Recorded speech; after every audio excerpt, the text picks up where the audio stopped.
down enough to start a series. Second-ranked Arkansas looks to stay hot in conference play, while Missouri comes in hungry for their first SEC win. Razorbacks versus Tigers.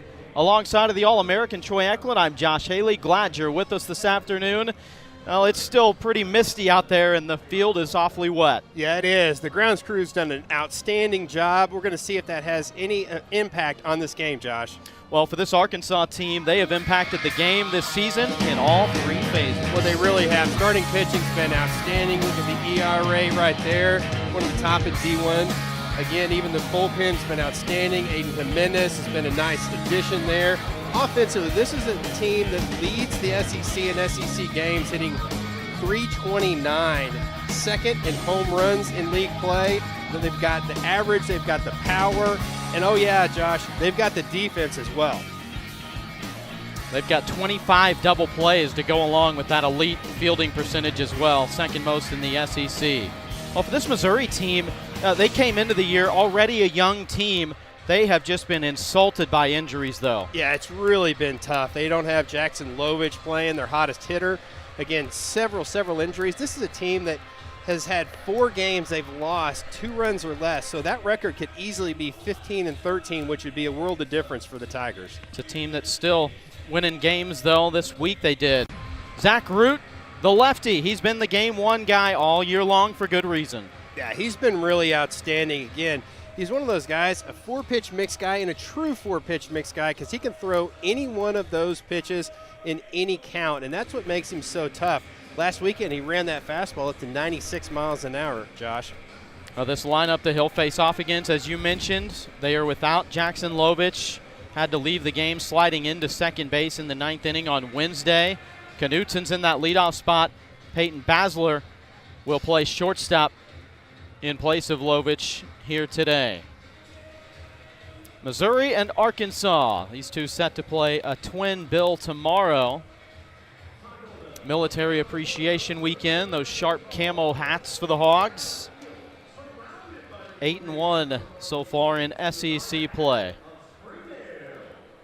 And as we noticed when we got to the ballpark, there's still a pretty swift wind here today, so for left-handed hitters especially, it could be a friendly day. Yeah, I think the ball's going to really fly out of the park, even though you've kind of got this heavy mist that's happening right now at Von Walker Stadium. But you're right, it looks like the wind's pretty much blowing from the left field foul pole straight out toward the batter's eye in center field. So pretty much anything hit from left center field all the way to the right field foul pole is really going to carry tonight. So watch out. This could be a high-scoring game, and it's probably going to be one of those games, Josh, that the team that gets that crooked number home run, a 2-run homer, 3-run homer, grand slam, they're probably going to come out victorious. Temperatures in the 40s, and we are underway. First pitch strike from Zach Root. Jeff Wright will call balls and strikes this afternoon. Chuck Pack at first, Kevin Sweeney at second, Micah Holman at third. Your umpire crew. Keegan Knutson. Last time he was at the plate was on Wednesday night. Had a 2-out walk-off double in the bottom of the 9th against Arkansas Pine Bluff as the Tigers got the midweek 2-game sweep.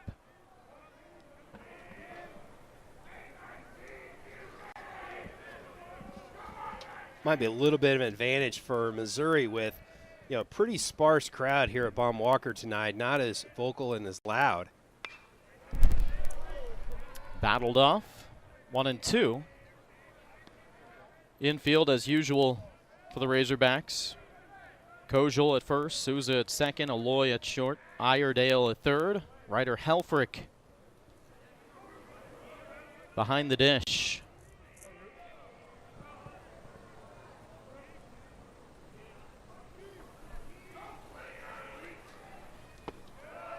Down low to even the count. Davalon, Thomas Jr., and Maxwell, the outfield left to right for Dave Van Horn's team.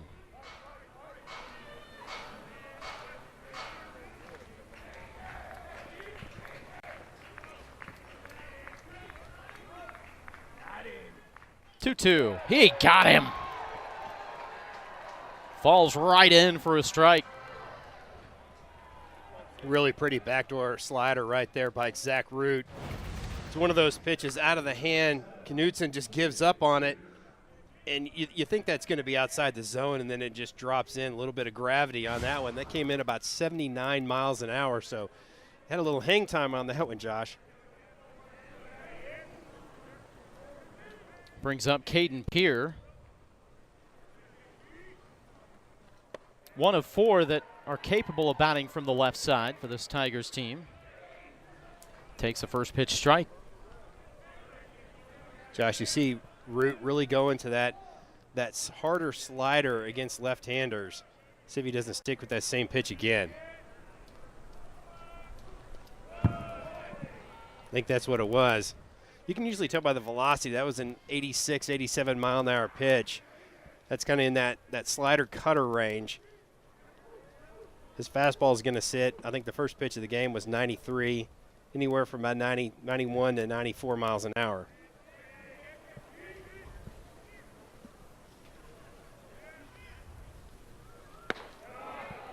Strike in the upper outside.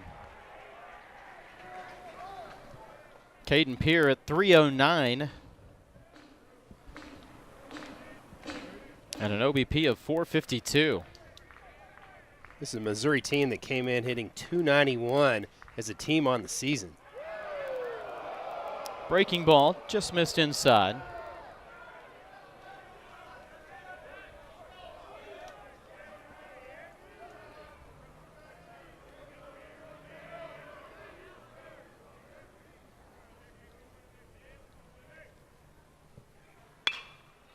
Hard chopper to first. Kozeal's got it and wins the foot race back to the bag. 2 away.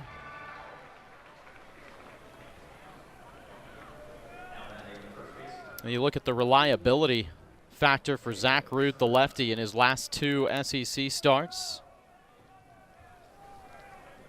Yeah, that ability to go into the 7th inning is really big for that Arkansas bullpen. You know, they're without Parker Coyle, kind of had some issues with the back, and so he's out for a while. So you want those starters to at least give you 5 innings for both teams. First pitch just missed on a little flinch from Mateo Cerna. There's a good look. You can see that rain still consistently falling down.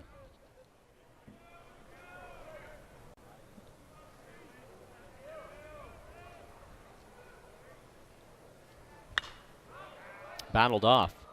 Yeah, and as you mentioned, when we got here to the ballpark more than 2 hours before the game, the infield was dry, had kind of a lighter color of dirt, and the grounds crew doing a great job as they always do. And then that heavy mist picked up again and really dampened things down. It'll be interesting to see balls like ground balls through the infield grass or even to the outfield. That affects the grip. Popped up into shallow center. Thomas losing his hat, but makes the catch. And it's a 1-2-3 first for Zach Root and the Razorbacks. Their lineup when we come back.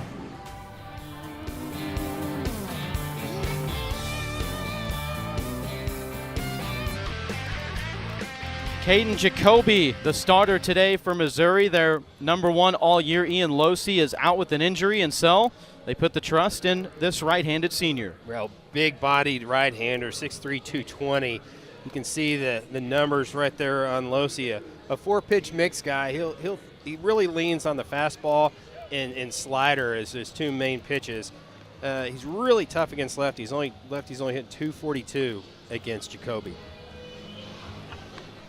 The lineup for the Razorbacks looks similar to how it has been, especially for most of conference play.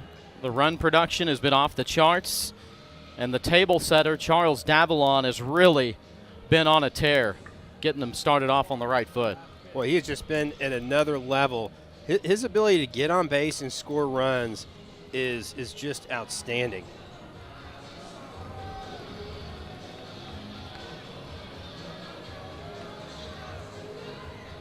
For the Razorbacks, come in with a .322 average as a team. 3rd in the SEC and a .433 on base percentage. That potent mixture of just finding ways on base and then hitting it over the fence to drive in a lot at a time. Not too bad when your leadoff hitter's hitting .402 with 9 home runs. Keeps getting better with time.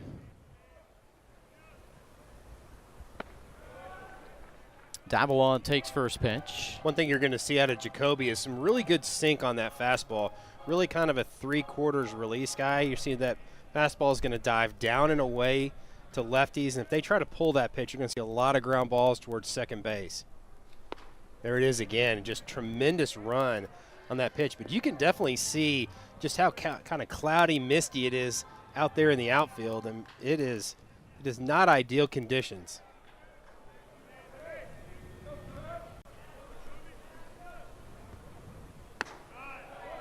Misses up for ball 3. Jacoby's been a guy who's been in control of his stuff as of late. A little bit of an issue with walks at certain points early on in the season, but only 1 walk in his last 4 appearances. There you go. Strike on the outer half. Sometimes that's hard when you've got a guy with some really good movement and you really try to, deceive hitters and run that pitch out of the zone. If they can be, very patient, it's hard for those guys to get that ball back in the strike zone. A couple really good fastballs right there by Jacoby. Well, head coach Carrick Jackson said he's at his best whenever he keeps it down in the zone like he did right there. Full count to Davalon. Sliced into left field for a base hit. Josh, a few weeks ago, we did a spray chart on Charles Davalon, and it's like if he hits the ball to left field, he's hitting like 600. It's absolutely insane. His ability not to try to pull that baseball, just take that pitch on the outside third and just flip it out there in left field, and he just dumps it right over that infield and in front of the outfielder. It's always a little extra impressive to me when a guy is ahead in the count 3-0, then all of a sudden there's 2 strikes against him. Sometimes you see a little bit of panic there, like maybe they were thinking I'm going to get a free pass, but the ones who are ready to hit even when it's a full count. Some guys just have a knack to be, slow that heartbeat down with 2 strikes. And you can try to talk somebody into doing it, but it's just almost kind of a God-given thing. In for a strike to Vahiva Aloy. It's probably Jacoby's best pitch right there. That was an outstanding slider on that outside third.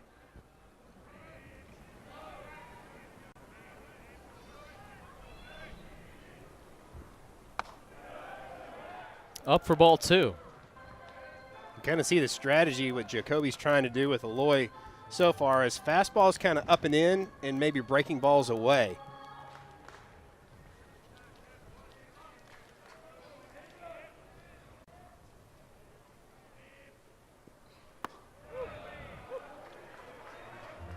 3-1 now to Vahiva, who was earlier this week named a mid-season All-American.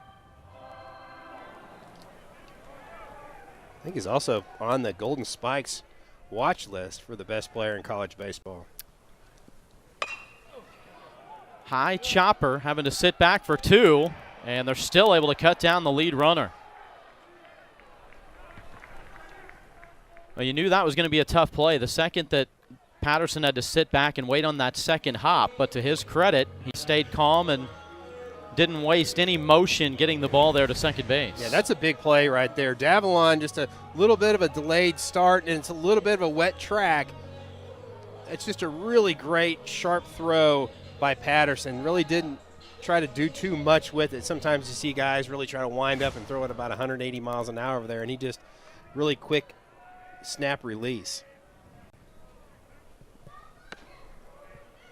It's a big out for Jacoby in Missouri.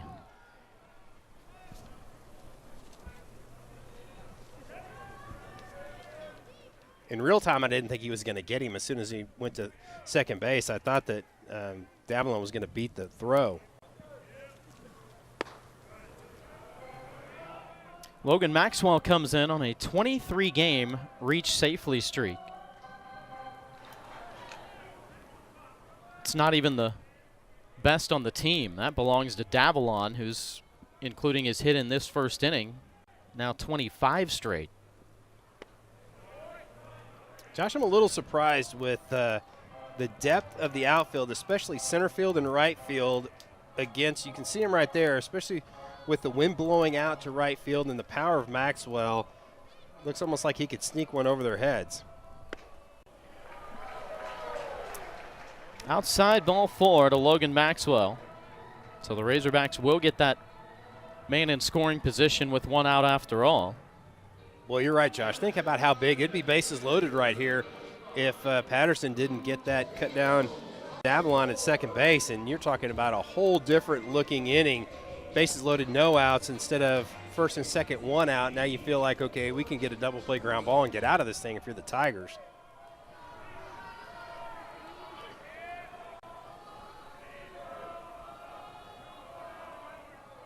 Kozeal Aloy waiting first pitch. Breaks in there for a strike.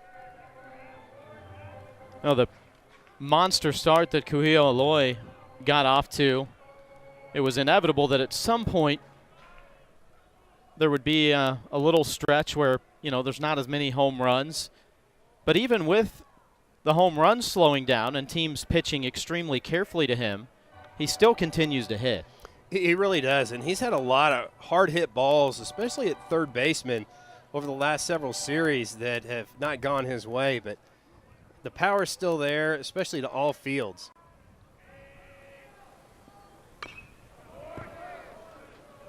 Got a piece there, 1 and 2. Seemed critical here for this at-bat that Jacoby found a way to work ahead.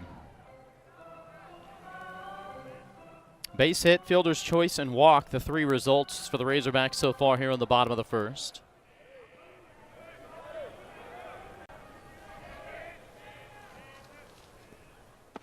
Way outside. Good job by the catcher, Jadier Hernandez.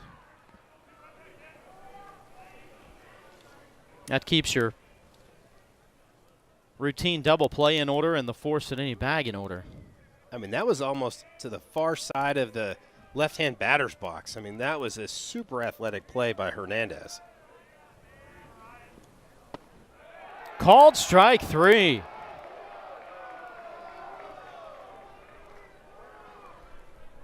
What a moment for Caden Jacoby. Well, that's a huge pitch right there for the Tigers. See, it was at the – you really couldn't see where the ball crossed home plate because Aloy out on second base, but kind of borderline right there at the knees. The pitch, I think it's just too close to take. Went the Tigers' way on that one. His first strikeout, 2 away here in the bottom of the first. As Brent Iredale steps in.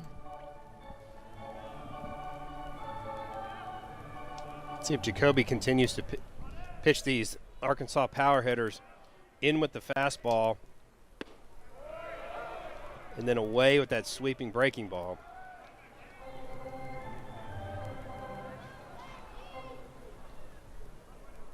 Logan Maxwell at first base is getting an absolutely gigantic lead. You wonder if Missouri might want to pick behind him, but Iredale drilled right there. 12th time Iredale's been hit by pitch this year. There's an art form to some of those. There was nothing special needed on that one. Look at the struggles for Missouri. They've hit more batters than any team in the SEC, and the walks near the most. And we'll see an early visit to the mound here as the Beer Hats come out in the first.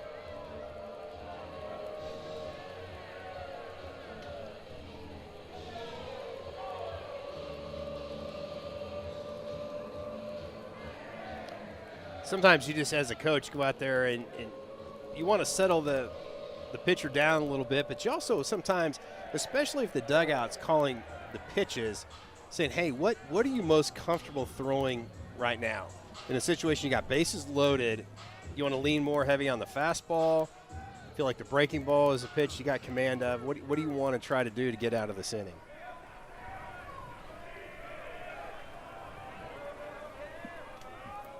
12th time Iredale's been hit this year, top 5 in the SEC. First pitch is down to Cam Kozeal.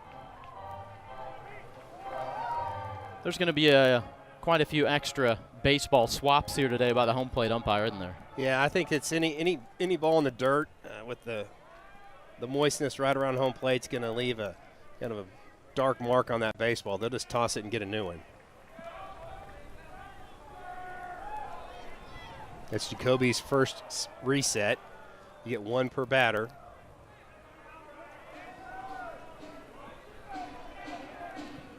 I think they're going to have some communication issues with the pitch comm.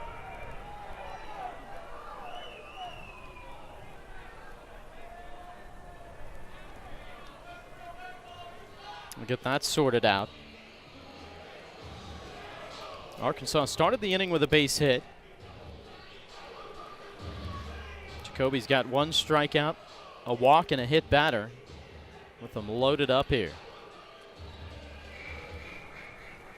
Well, the strikeout of Kozeal was really, really big for Caden Jacoby. That's going to be one of those batters they can get out of this inning. They'll circle as dodged a bullet right there. Low and in, 2-0. No place to put him, and Kozeal knows it.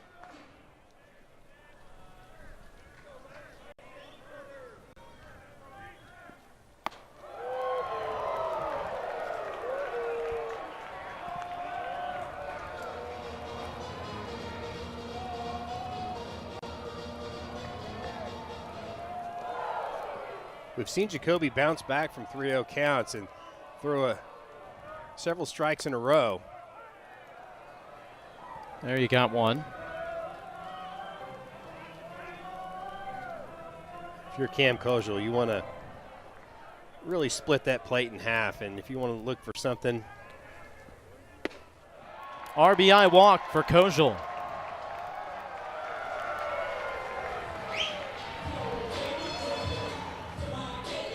Just the free base runners for Arkansas this inning. Produced a run. You're going to walk to Maxwell, hit batter by Iredale, and another walk to Cam Kozeal. 25th RBI of the year for Kozeal. And for Arkansas, probably one of their hotter hitters as of late is Ryder Helfrich. Really seeing the baseball big, making solid contact. Yeah, the numbers say that he is seeing it really well. The strikeout numbers particularly way down. Last 7 starts, only 1 strikeout for Helfrich compared to 20 strikeouts in his first 17 starts of the year.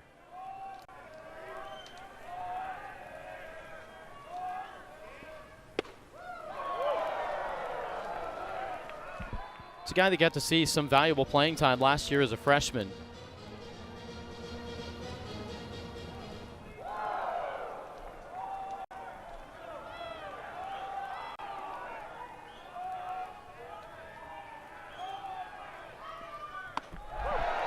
Second straight batter, 3-0.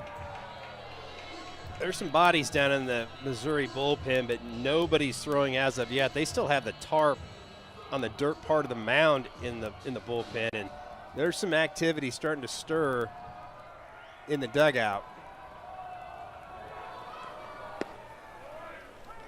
There's one in for a strike. Caden Jacoby last weekend got a start against Texas. Went 4 1/3 in that one, scattered 7 hits, 6 earned runs. RBI hit by pitch, and it's 3 straight batters that have gotten a free pass. Well, clearly that's not what Jacoby wanted to do. Again, we talked about that 3/4 release, and that fastball's got so much run. If that release point's not super consistent out in front of home plate, it's going to ride up and in on those righties, and we've seen that happen a couple times already this inning with Helfrich and then also Brent Iredale.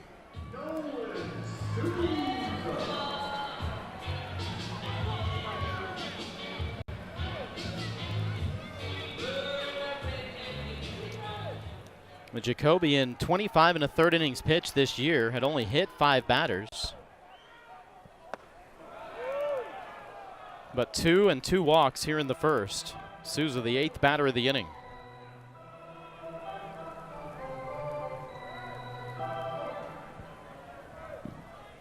Souza, as of late, another Arkansas hitter that is finally starting to get things clicking. He's not all the way there, but you feel like he's seeing the baseball much better. That nearly hit him.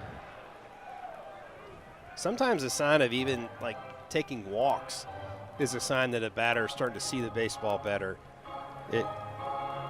It's such a hard thing. When you're pressing, the baseball looks like a BB coming at you, and when you're relaxed, it kind of looks like a softball up there.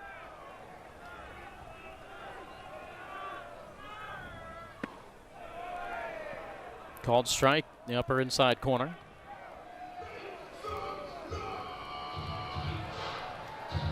Hogs with 2 runs on just 1 hit this inning.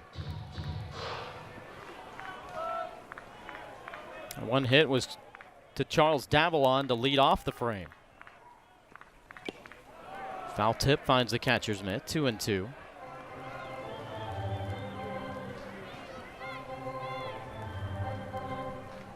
See if Caden Jacoby doesn't try to go with that down and away sinking fastball.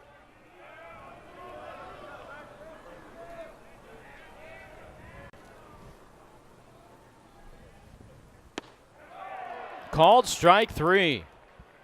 Able to mitigate the damage, and Arkansas leaves them loaded, but they get 2 runs in the first.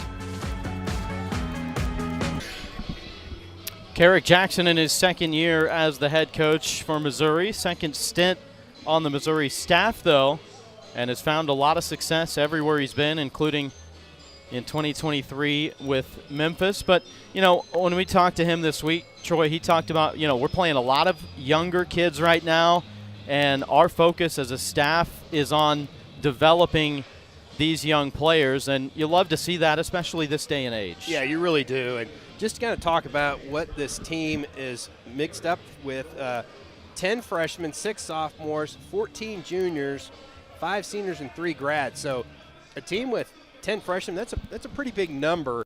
And you've got several freshmen that actually play for the Tigers.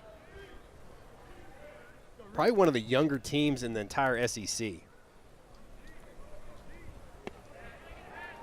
Garrett Goldbeck takes a first pitch strike.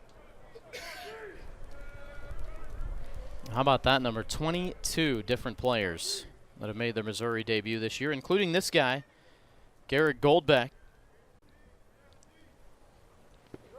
Pulls the bunt back, and that was one of the first key injuries for them this season. You know, Goldbeck, he was not just a National Gold Glove shortstop last year in junior college. He was the Rawlings National Defensive Player of the Year for Kansas City, Kansas Community College. Has Tommy John surgery 2 weeks before the season, and so you lose a guy in the field. They're still able to keep his bat. Yeah, you talked about it in the open, Josh. Just this Missouri team is just riddled with injuries, and it's a lineup that just can't afford that many guys out of this lineup. Chops one to the right side. Nolan Souza makes the play.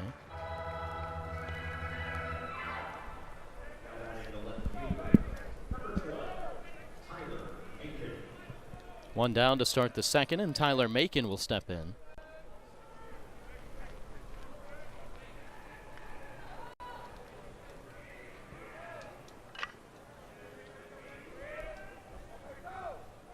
This is one guy who is a lot of connections to the head coach, Carrick Jackson. He initially committed to Memphis, where Coach Jackson was, and then when Coach Jackson shifted, so too did Macon. And he also went to the same high school as Coach Carrick Jackson. They're in Kirkwood. Right outside of St. Louis.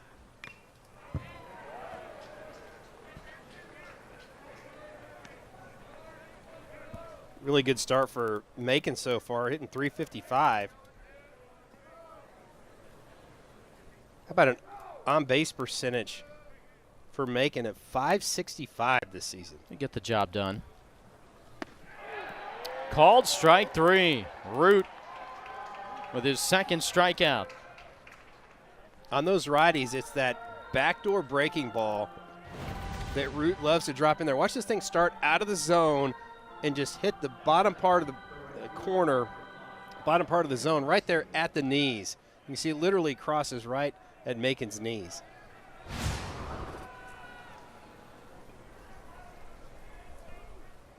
Two away, it brings up Pierre Seals. Going after the first pitch. Super athletic guy that is hitting 281. It's not like he's really having a tough year, but a guy that can really get things going, kind of a streaky hitter.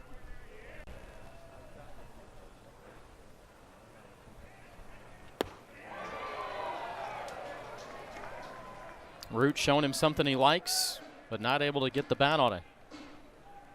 Really pulled a string right there at that changeup. He might want to come back with it again, just a little farther off the plate.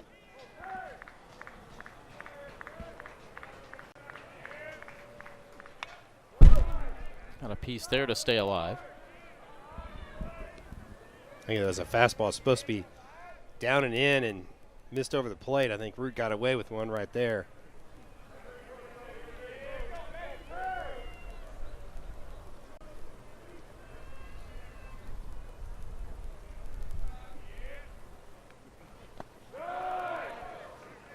Able to lay it off a buried breaking ball.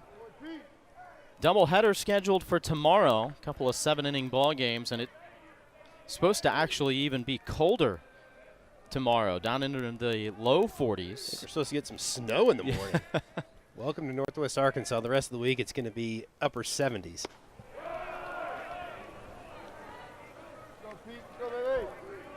Good quality at bat by Pierre Seals right here. And sometimes as a team, you just want to try to get those little small victories. And this, if he could get on base right here, that's a nice small victory. Called strike 3. Helfrich pulling that one up. Back-to-back strikeouts for Root. Well, really nice job by Zach Root. All 3 strikeouts he has so far in 2 innings have all been looking. That one might have been a little bit down. You're sick, on vacation. Good thing Amazon Pharmacy will deliver meds right to the hotel, because your wife's not going out there alone with them. For some of us, personal finances aren't just personal. We use money as a tool to help all the people we hold in our hearts. Loved ones, neighbors, the communities we call home, and the causes we care about. At Thrivent, we help you plan your financial picture with the bigger picture in mind. Because the most important thing isn't what you're planning for, it's who. Thrivent, where money means more.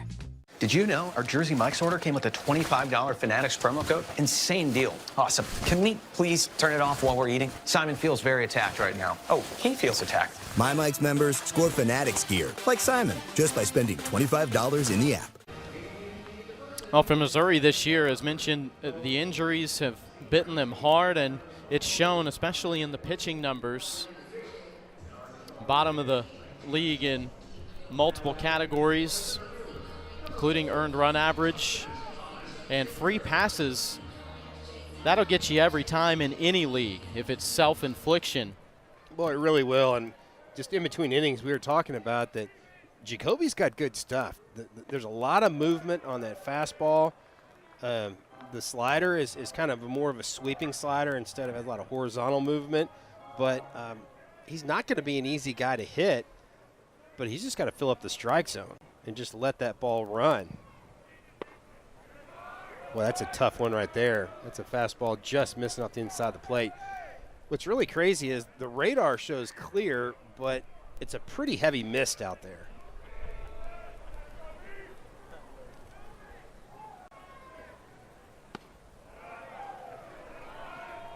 It's a little bit of a tight strike zone by Jeff Wright, the home plate umpire.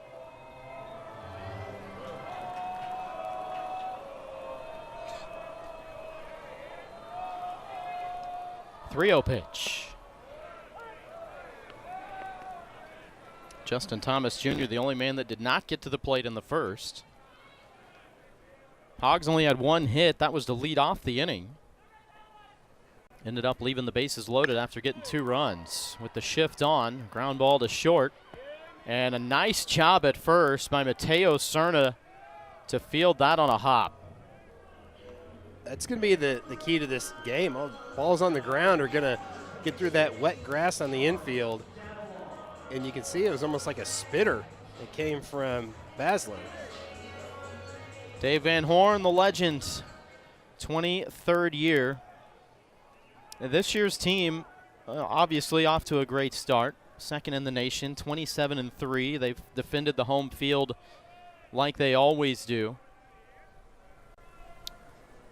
Reason to believe, though, that this squad, for what they've shown through 30 games, as good a chance to any to bring a trip to Omaha and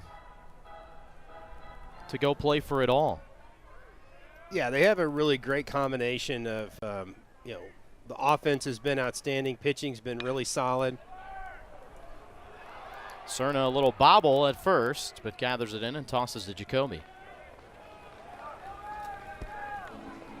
The injury bug has bit Arkansas a little bit. Gage Wood is still out. Probably could see him in the next week or two, possibly. They're trying to take it pretty easily and slow with him. Parker Coyle, who is one of their better relievers, kind of had some issues with his back, so he is out indefinitely.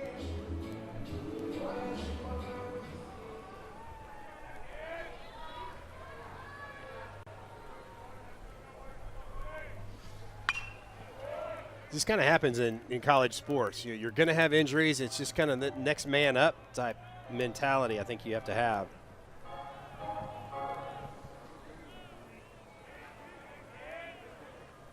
Aloy, who reached on a fielder's choice in the first. Appeal to first. Says yes, he did. Drops him down 0-2. That is why you ask for it, for all you catchers out there. Yeah, definitely that barrel head came across home plate. That is Chuck Pack, the first base umpire, and he rung out Beloy pretty easily on that call.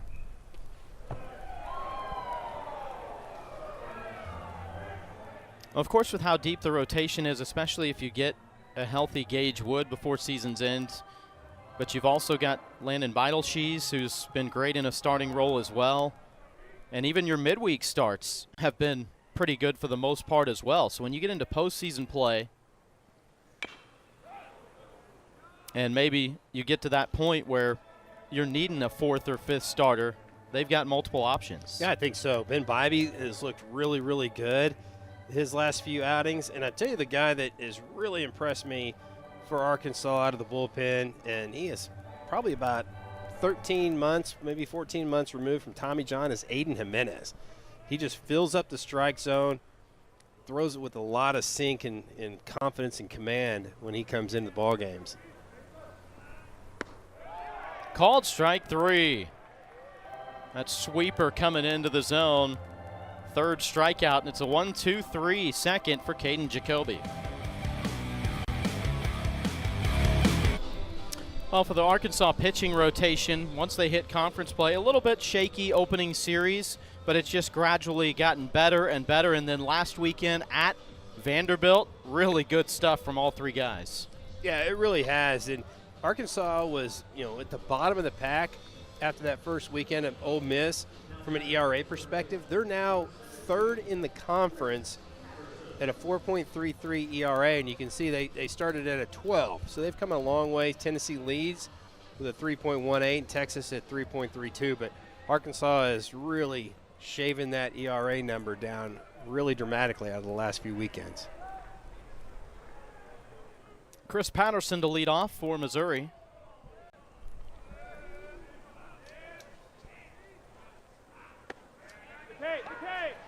Zach Root has worked quickly. That was only his 28th pitch. Patterson making his 5th consecutive start at 3rd base. 28th pitch and 20 strikes from Zach Root. really filling up that strike zone.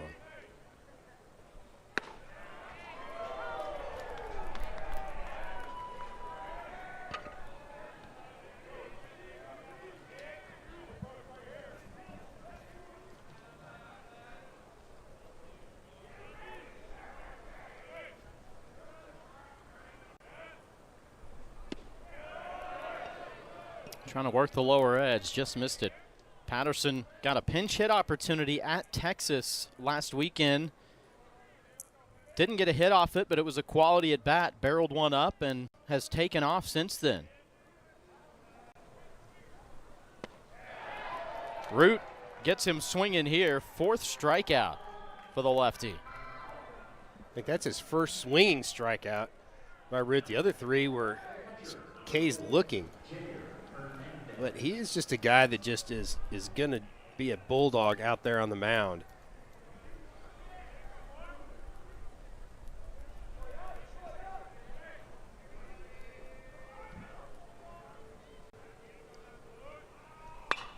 Hernandez going after the first pitch, fouls it off.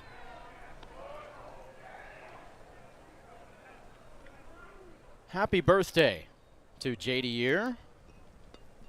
Turning 22 here today. Last year, on his special day, had the walk-off RBI hit in the 11th inning against Florida with his family in attendance. Talk about a good birthday. Yeah, that'll work. Talked about how athletic he is behind the plate. And tell you what, it's really tough to all the nicks and how beat up you get behind the dish and then try to swing that bat.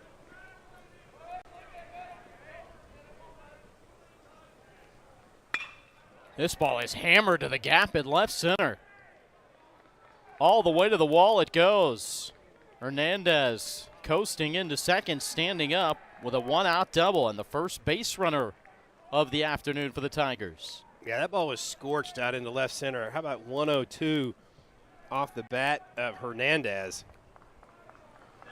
Just absolutely split the outfielders. That looked like a breaking ball that stayed up in the zone. Hernandez doesn't miss it. No chance for Arkansas to cut that baseball off.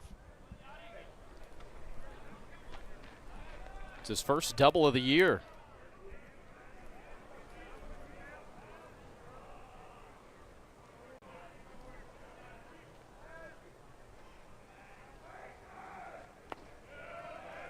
Down in the dirt. Good job by Helfrich to get it cleanly.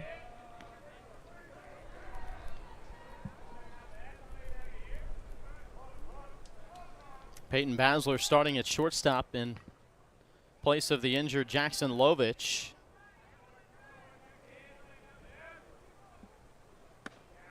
Junior, another one of those transfers from Kansas City, Kansas Community College. That's a guy that you really like to have on your team anywhere. You can just throw him out there anywhere on the field. Just give him a glove and point, and he'll go play it. Multiple starts this year at second, short, and third. And so the fill-in today at short is nothing new for him. Basler on the season hitting .364 with runners in scoring position. So a man the Tigers like to have at the plate. That runner out on second base in Hernandez. Belted down the left field line.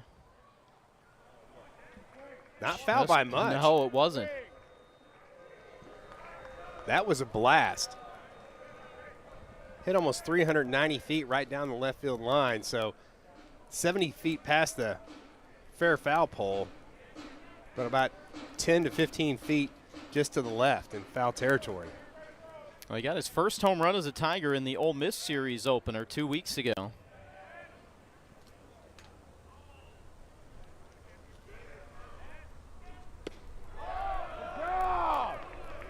That's the pitch Root wanted. The changeup down and away. It just sailed too far outside, and that was a pretty easy take for Basler. He's really worked this count very well. You always talk about quality at-bats. This is a quality at-bat no matter what happens for Basler. Inside, ball 4.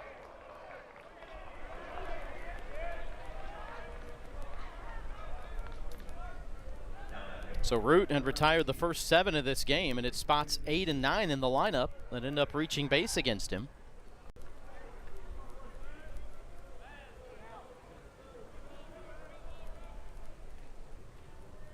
It also turns this Tiger lineup over to the leadoff man, Knutson.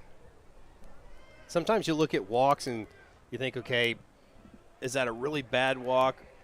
Not too bad in that situation. You set up a double play ground ball right here for Zach Root.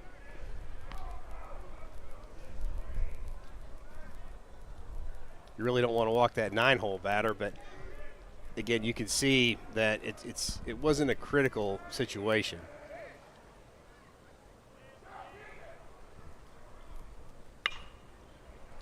Jam and fouled into the seats. You know, that game on Wednesday, we mentioned after Jackson Lovich got hurt, that was in the bottom of the 9th inning. Somebody asked Coach Carrick Jackson who was going to play shortstop with Lovich exiting the game. And keep in mind, Missouri was still at bat at that time, and Coach Jackson's response was, it doesn't matter, we're about to walk it off. And Keegan Knutson did exactly that.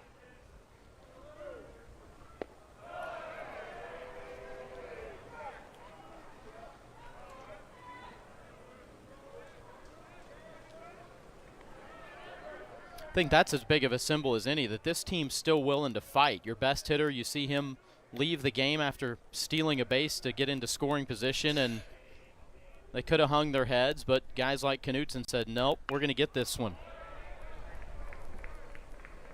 I think that just comes down from the coaching staff. It starts with head coach Jackson and the rest of his staff. He's got,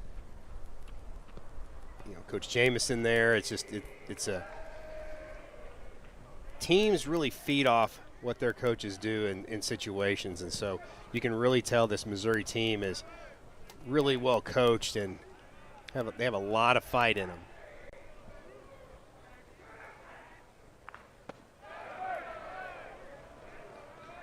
Working his way back into the count, 2-2 now. We talked about Root really filling up the strike zone. That is 28 strikes, 17 balls for Root. Fighting that command just a little bit more this inning.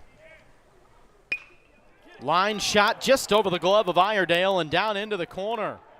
Waved around is Hernandez and held up at third, Basler.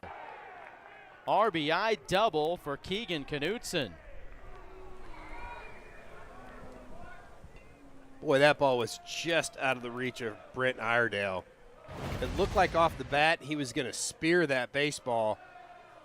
Just a really good swing. Watch how close Iredale gets to this baseball. Just missed it. I think he might even gotten a piece of it. You can see the runner at second base had to freeze, but easily scored from second base. That's going to bring Matt Hobbs out from the dugout to talk about, I think, a little bit about Zach Root trying to settle him down. And he was really pitching ahead of those Missouri hitters in the first few innings, and this inning he's kind of started falling behind a little bit. I think trying to nibble just a little too much.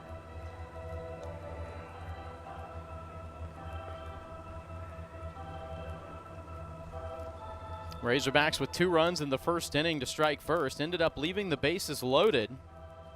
And even though it was 2 first-inning runs, you still kind of got the feeling in that sense that Missouri somehow walked away with a positive feeling, kind of staying in this ball game and able to cut the deficit here in the third. Arkansas playing kind of in at the corners, but you just got to feel that there's this game with the way the wind's blowing out, it's going to be a high-scoring game. A little surprised that Missouri tries to bunt in that situation right there. It might just be a mental thing to tie this game up with. But with runners to second and third and an opportunity for a big crooked inning, I think that's almost a gift for Arkansas.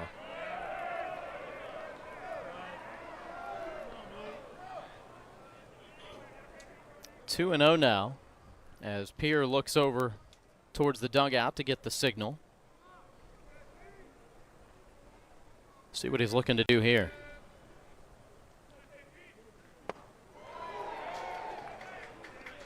Really nice cutter. Probably one of the best pitches Root's thrown all game. if you're Pierre, you might see a steady diet of that same cutter multiple times in a row right here. He is really tucked in on the inside of the batter's box.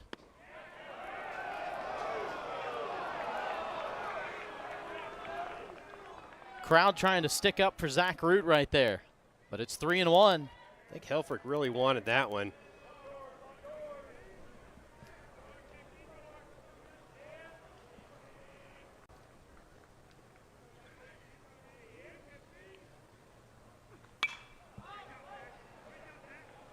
Popped up and out of play. Now it gets interesting. Tying run at third, go ahead in scoring position. Full count with 1 out here in the 3rd inning.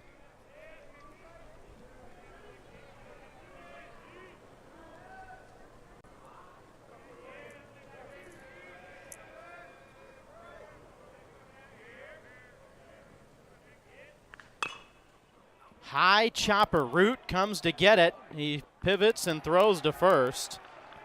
And they get out number 2, but it's a productive out for Caden Pierre and Missouri. They tie the ball game. Really good read by Basler at third base. As soon as you saw that ball shoot up off home plate in the height it was going to be, he knew instantly he could score. And out of the box, it was Ryder Helfrich, the catcher, yelling at Root, 1-1-1. Hey, let's get an out in that situation. Right down the pipe for a first pitch strike to Mateo Cerna. Caden Pierre's 19th RBI of the year to tie the ball game.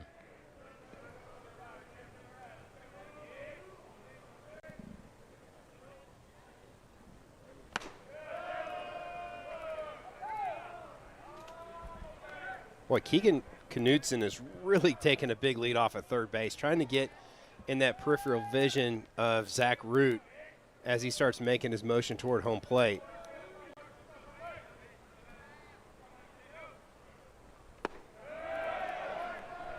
That pitch misses down.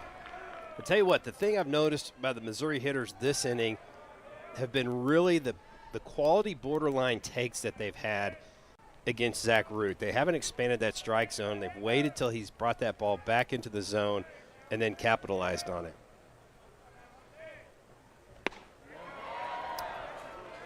Two and two now.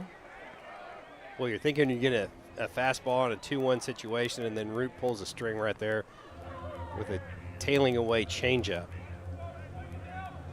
Now Root's got you covering both sides of the plate, the changeup away, or even thinking about the fastball in.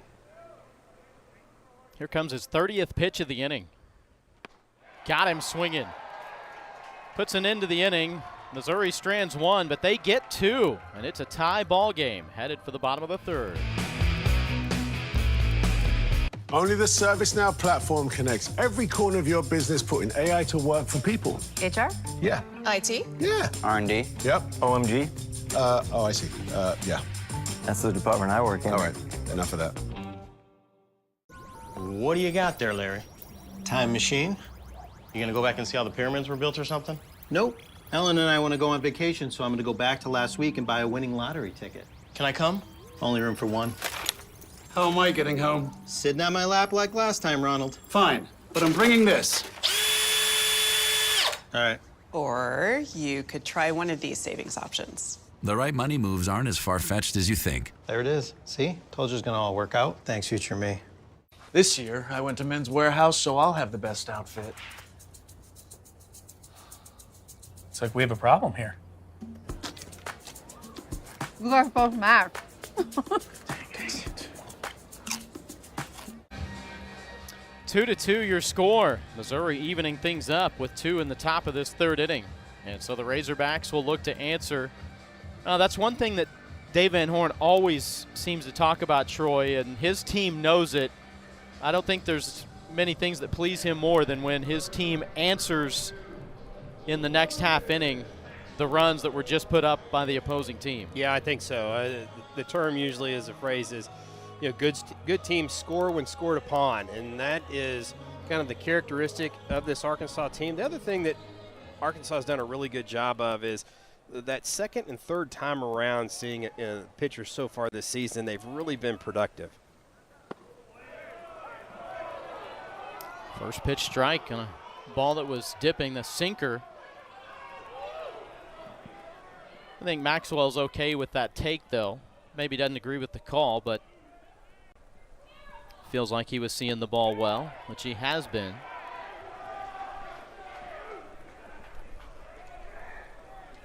You know, that sinking fastball by Caden Jacoby, that's the pitch right there that Arkansas is going to have to lay off of.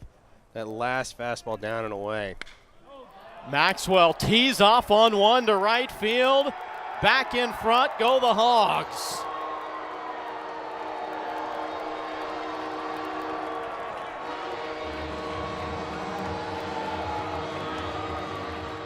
What a mighty swing by Logan Maxwell. A guy that hit 3 home runs a season ago at TCU, put on about 15 pounds of muscle, and the swing is just outstanding. Talk about some launch angle on that one. Exit velocity 100 miles an hour, 43 degrees. I mean, he hit that one straight up the chute. About 380-foot home run up on top of the building. And that's how you answer right there. Aloy going after the first pitch. He got one up in the zone, too. Only the second hit of Arkansas. The first batter of the game, Charles Davalon, flipped one out into left field, but that's really been in the Achilles heel so far of Caden Jacoby. He hasn't been hit very hard. He just has to fill up the strike zone. Those free passes have just killed him in that first inning. Peel to first. Says Aloy did not go. That's only the 4th home run that Jacoby's given up all year long in 27 1/3.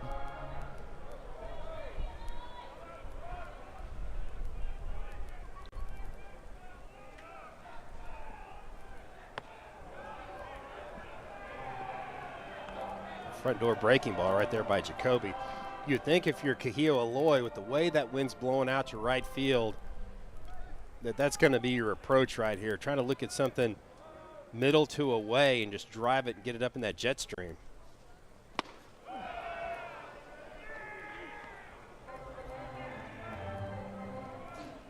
Count even now to Kozeal.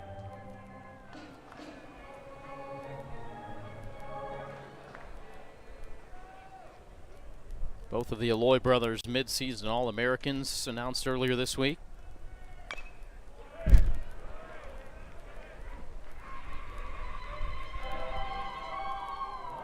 Kozeal has hit safely in 13 of his last 14 ball games.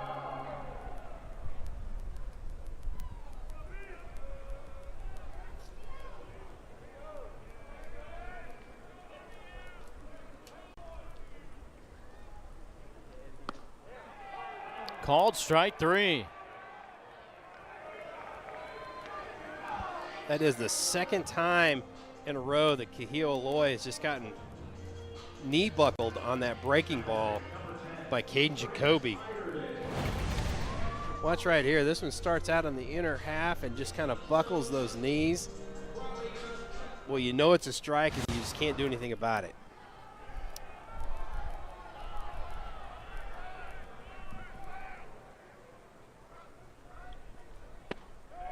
Two starting pitchers have combined for 9 strikeouts so far today. 7 of them have been looking. Good response, though, by Jacoby after the home run. Yeah, his body language really didn't change after that home run by Maxwell, and I think that's what you get out of a senior. You know, you're just going to go, you know what? It's going to happen. You pitch long enough, guys are going to hit home runs off of you. It's what you can do after that to keep your team in the ball game. I just don't think that one run or solo homers is going to do the trick. Tough play for Matthews, trying to backhand stop that on the second hop, and Iredale aboard. Such a tough play for Patterson right there. You got to be aggressive. You can't sit back on this one. You got to go try to get that short hop. You almost feel like that should be a hit right there. I think they did. They did, yep. Brett Iredale a base hit.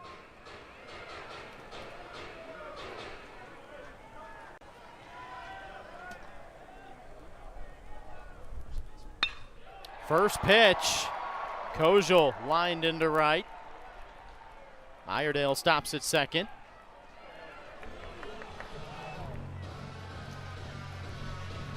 Well, it really wasn't a screamer off the bat, but Cam Kozeal will take it.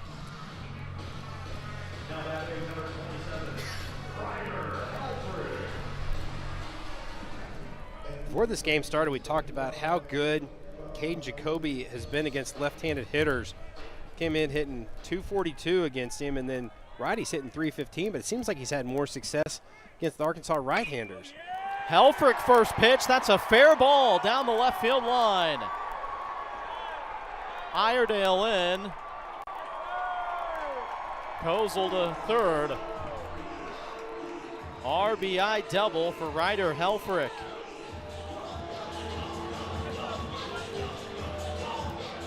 Boy, Josh, baseball is definitely the game of inches.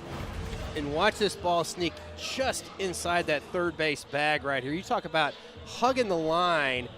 That is Micah Holman, the third base umpire. He is right on top of it. That double scores Iredale easily. Kozeal was rounding third base, and Bobby Warnes threw up the stop sign.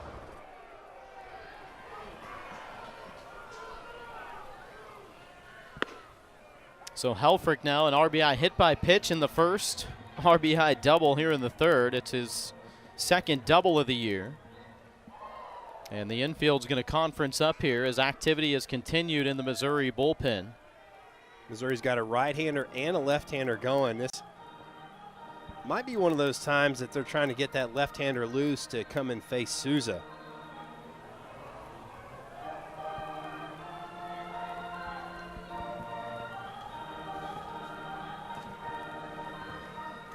Caden Drew, the left-hander.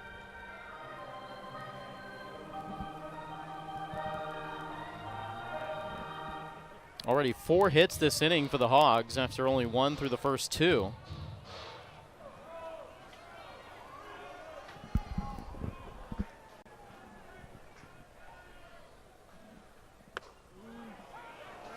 First pitch breaks in for a strike.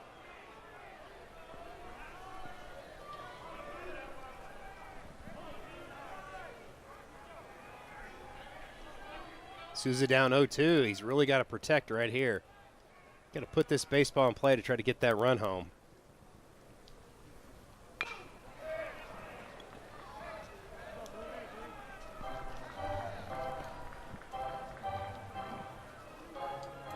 SEC all-freshman selection a year ago. Really enjoyed the home ballpark, did Souza.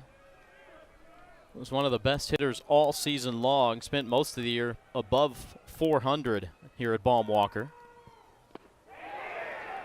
Appeal to third, says yes, he did. And the tag by Hernandez quickly applied. Boy, DVH did not like that check swing call. He was out of the dugout, and home plate umpire Jeff Wright had to kind of put his hand out and say, just stay in the dugout, Dave. See if that barrelhead crosses home plate. I can see how it went either way. That's a huge strikeout for Caden Jacoby and the Tigers.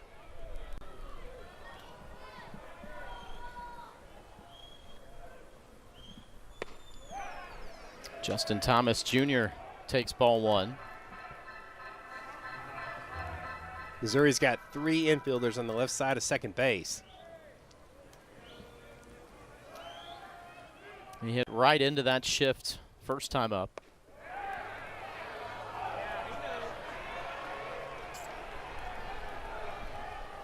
Well, that's a big difference. Instead of Thomas Jr. being 1 ball, 1 strike, he's 2 balls, no strikes. Kind of in the driver's seat right here. Can be pretty selective. Look at that big hole on the right side.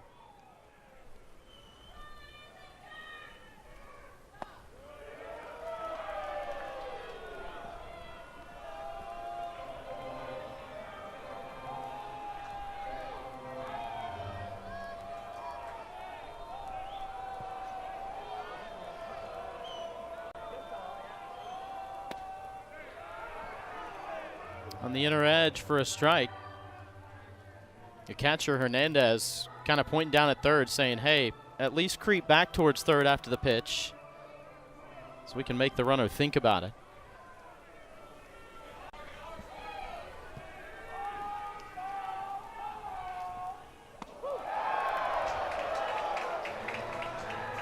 Well, with first base open, Thomas takes his walk, and they are loaded up. Beer hats coming out for the second time this afternoon.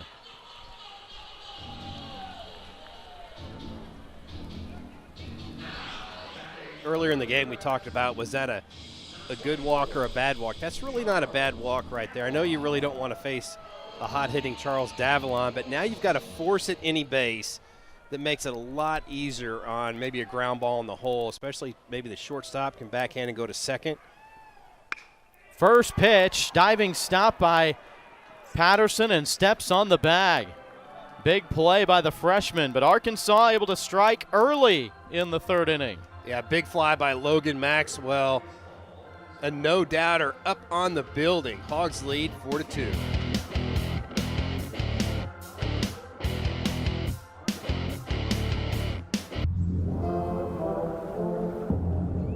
What's that got to do with the price of tea in China? How much time have you got?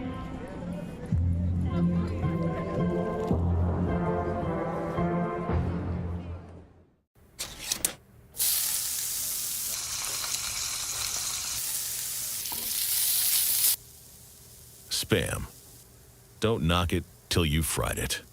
Sizzle, pork, and mmm. Meet the first of its kind. The Ninja Crispy Portable Cooking System. Now you have the power of a full-sized air fryer in the palm of your hand. Cooking for game day? Crisp it. Lunch at the office? Crisp it. Hosting a party? Crisp it. Just prep it, snap it, crisp it, serve it, and store it. All in one. The Ninja Crispy. You can't really keep the crowds away here from Baum-Walker Stadium. Rain or shine, cold or warm, there's still going to be a pretty good turnout at this ballpark. Get some diehards out there in the hog pen. I'm telling you what. I'd have those grills going just for like a campfire or something out there. I'm not a big social media guy, but was watching it a little bit yesterday as the schedule changes kind of unfolded, and it wasn't anything anybody saying like, well, not going to watch any baseball this weekend. It was, when are the games? What's the start time? I mean, they didn't care. They just wanted to know when's first pitch so we can be there. There you go. That guy's working out there now. It's a good place to be on a cold day like this. He's going to make some friends cooking up some good chicken. Zach Roots made some friends in his first year in Fayetteville. He has been quite the pickup in the transfer portal from East Carolina. He said coming out of high school, Arkansas was his dream school. Wasn't really on the radar or a possibility. And he was kind of one of those COVID recruits as well. His recruiting kind of switched, commitment switched. Very strong for East Carolina. Team that was top 10 in the country for a good portion of last year.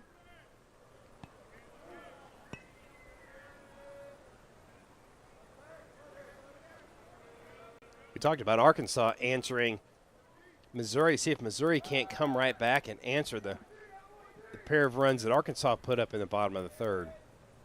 I think that's going to be a big sign. You've got a really hot hitter in Goldbeck up there right now, and a guy you want at the plate.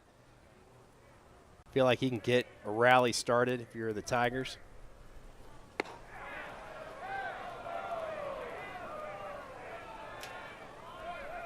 Getting great at bat. That's a quality take right there by Goldbeck.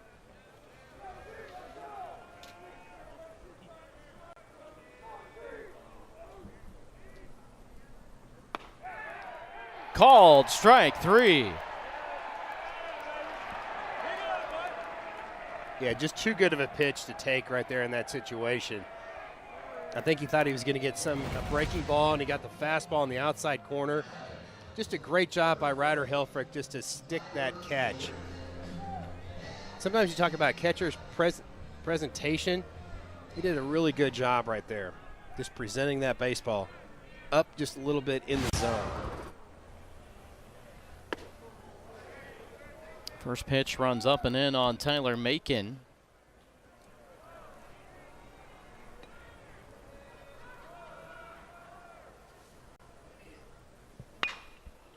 Back off of the mound. Souza's got it, fires across. 2 away. A really good positioning by Arkansas, and Souza playing right up the mound. And a lot of times you see that baseball hit off the pitcher's mound, and you see pitchers really go after it and make contact and deflect it. Almost always those guys get on first base. As a pitcher, especially, you have to understand where your infield's positioned. And if you know that there's somebody up the middle, you just let that ball go, because a guy like Souza or Loy is just going to gobble it up for an out.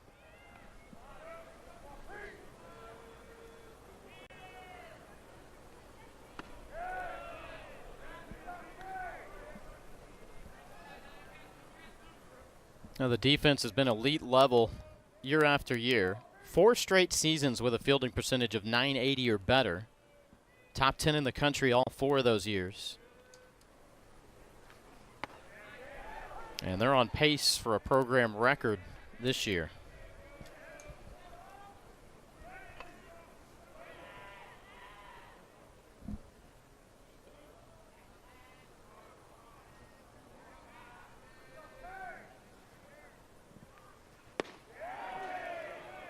Down for a ball.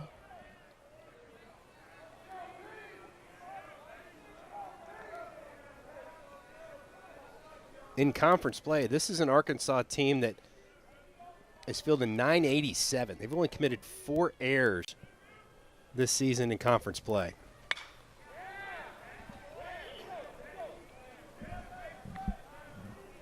Some hitters just look dangerous at the plate, Josh, and I think Seals does. He just really compact, super strong. You just feel like that he's one of those guys that's going to get on a home run tear and could hit 4 or 5 home runs in a week.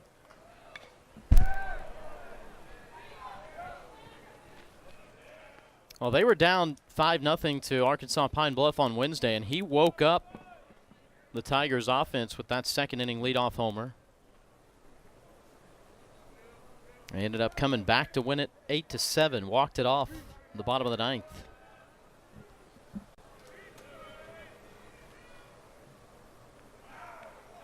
Look out. It's only the 5th batter Root has hit this season. The 3rd batter hitting this ball game already. Now batting, number 17, Chris Patterson.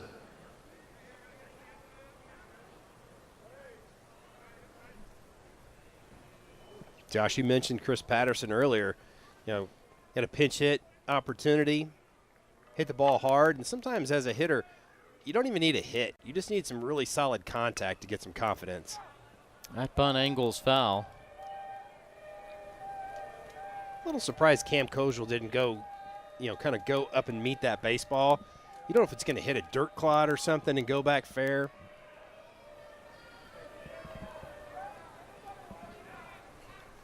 I mentioned for Patterson, the freshman, that got a pinch hit opportunity at Texas and then has been in the lineup since. And we asked Coach Jackson, was there anything brewing there that you could see that he was going to be ready? And Troy, our young baseballers need to listen up closely here. Coach Jackson said, yep. And to his credit, he was coachable, willing to do the things that we asked. And look out, they throw behind here. Back down to second in time. Picked off 1-3-6, but hold the phone. They might take a look at this.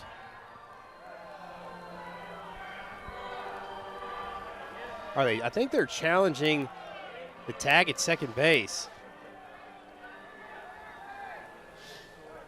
Coach Van Horn's trying to figure out what the questionable call is. Are they going to call it a balk? I think that's what it is. They're going to call that a balk by Zach Root. Crowd not pleased with it.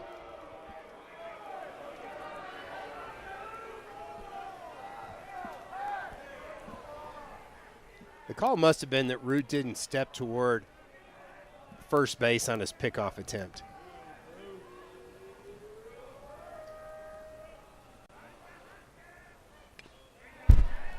Fouled back, 0-2 now.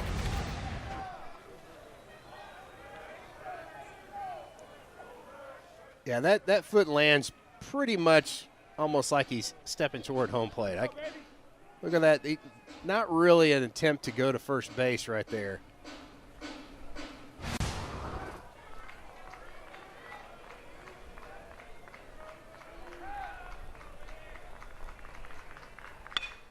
Hard ground ball, gobbled up by Kozeal. Glides to first to retire the side. Razorbacks in front 4-2, and coming to bat when we come back.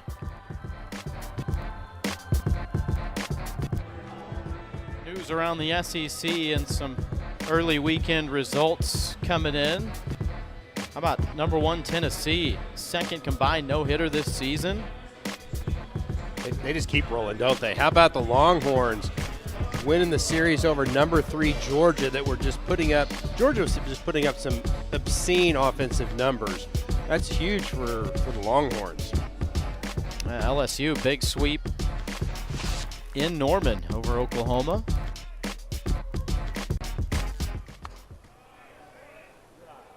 That Tennessee team, a 2.48 ERA to lead the nation. That's the thing that really jumps out of the page at me, stat-wise, about Tennessee. You know, they've always got the guys with power that can really swing the bat, hit tons of home runs, and just big offensive team. But just the way they've pitched the baseball this season has been, just a little eye-popping on those numbers.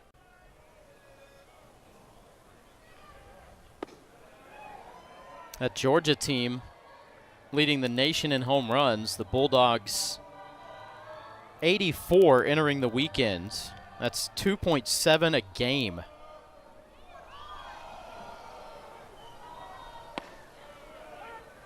In there for a strike. 3-1 to Vahiba Aloy. Like, speaking of home runs, better watch out. Vahiba with the 3-1 count. He could come out of his shoes on this swing. Stays patient, and it's a leadoff walk.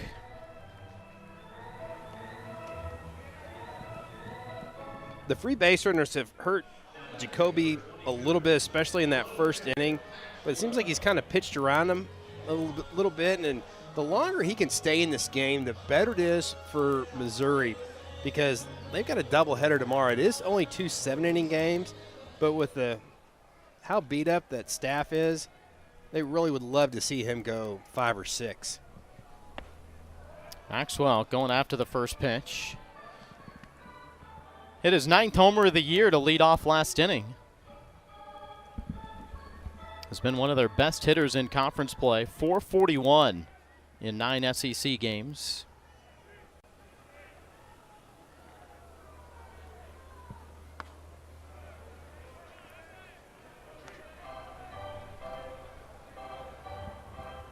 Arkansas, a team that really doesn't run a lot, and especially in this situation, you've got the first baseman holding on Aloy over there and creates a big hole for Maxwell to hit through the left-handed batter.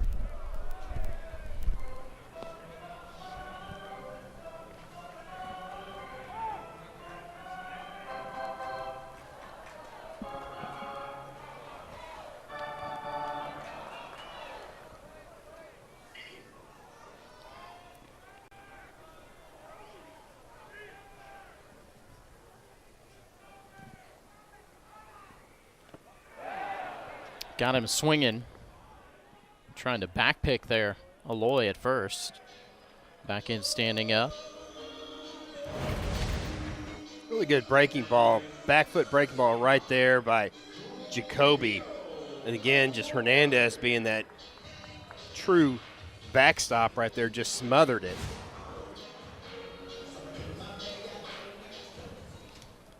That's big for Jacoby and Missouri to get that first out and keep the runner at first base. First pitch thrown away to Kozeal Aloy, who's went down looking both times today. There's not many pitchers that can say they've gotten the better of Kozeal Aloy like Jacoby has so far today. Yeah, it's that breaking ball, especially with 2 strikes, that kind of starts in that inner half that breaks out over the plate. It's been giving Kozeal Aloy some fits.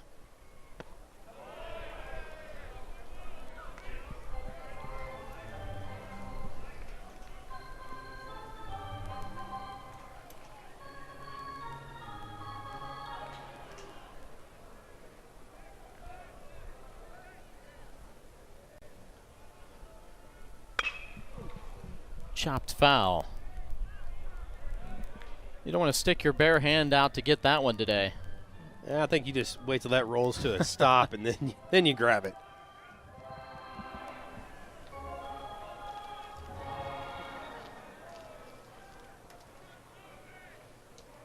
See if Jacoby doesn't try to drop in another one of those inside fastballs. Excuse me, inside breaking balls. Catcher called timeout right there. He's having a little issue with communication with the dugout. So again, we've seen Kozeal Aloy, the big slow breaking ball that starts off the plate inside and then breaks over the plate. Only took Aloy 16 games to equal his home run total from a year ago in what was a good freshman year at BYU. 8 homers in 52 games, but 8 in his first 16 as a Razorback.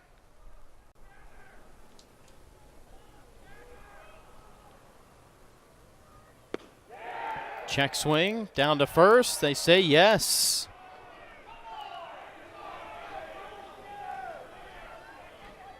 Back-to-back strikeouts here for Jacoby, 7 for the ball game.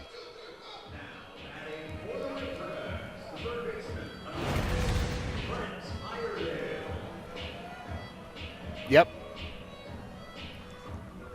A lot of strength to be able to try to hold that swing back, but definitely agree with first base umpire Chuck Pack on that one.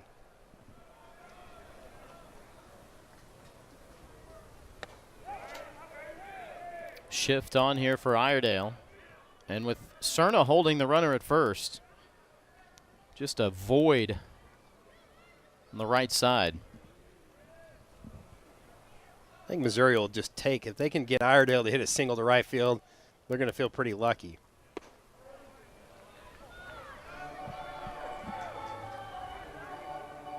Both pitchers have done a really good job of keeping the ball out of the air with the wind blowing out to right field.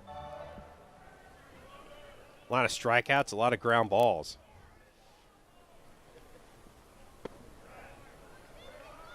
This is inside, 3-0 now. I almost feel like that Iredale be one of those guys that you would just green light right here, especially the wind blowing out.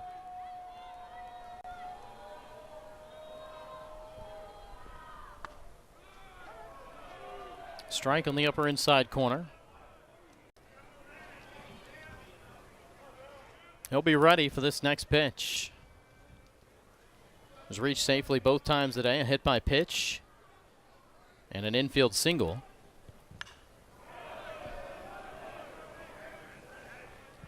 Now, Iredale has been monstrous here at home, especially as of late.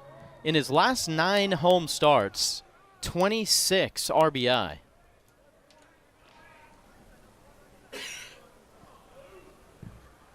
Full count. Kozeal Aloy will get a head start at first base. Cerna, the first baseman, playing way behind him.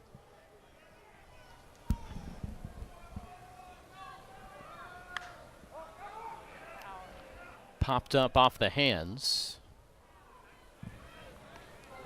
It is a true definition of just fisting one. I mean, that hit probably about an inch above his right hand on the bat.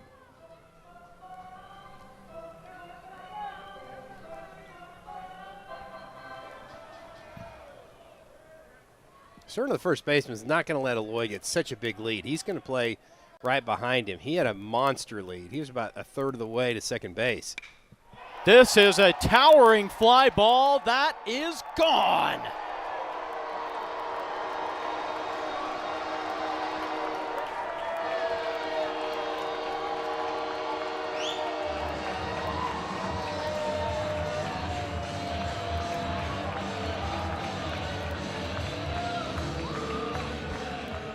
Really good job by Brett Iredale to go down in the zone. This is not a bad pitch.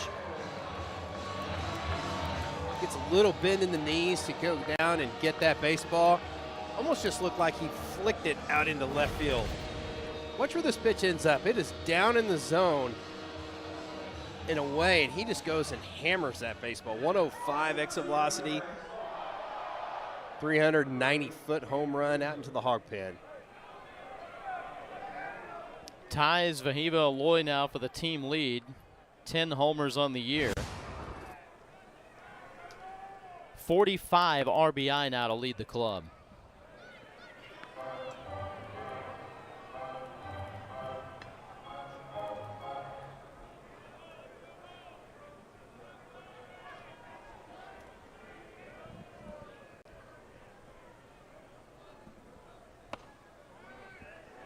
Josh, that is 2 of Arkansas's 6 runs have been batters that have scored on walks.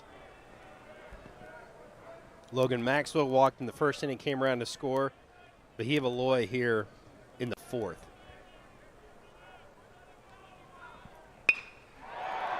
Laced into right. Second hit in a row for Kozeal. And has reached safely all 3 times today.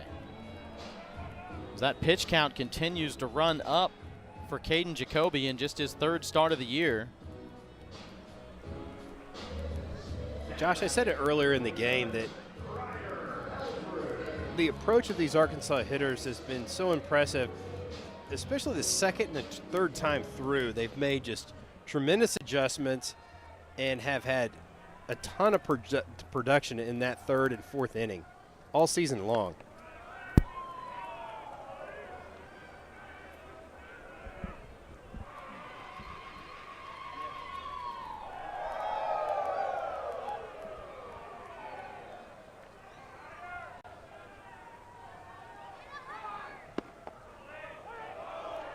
That a called strike to Ryder Helfrich. This is the 2nd SEC home series of the year for the Razorbacks. The first one against South Carolina. And Helfrich, 6 of 12, including 2 homers in game 3 of that one.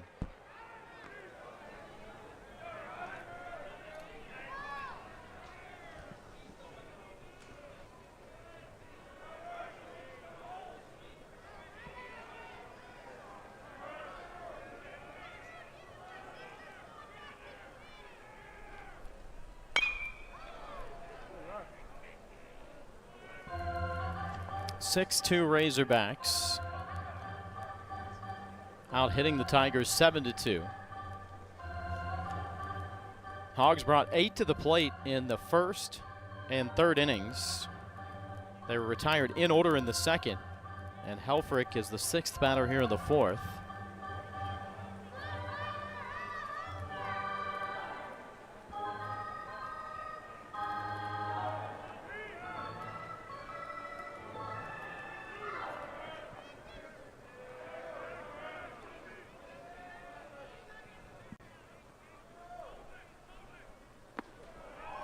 Good job again by the catcher, Hernandez.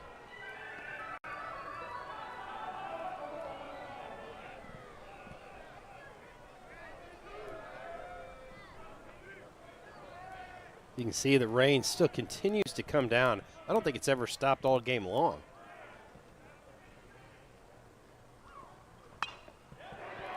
Little flare that bounces on the edge of the dirt and into right field.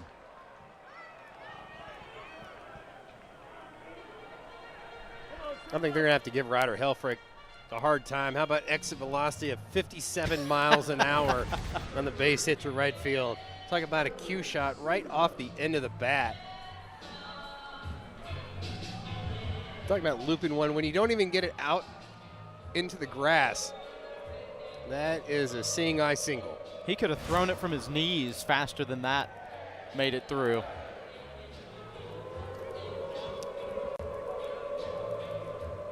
Now this is going to be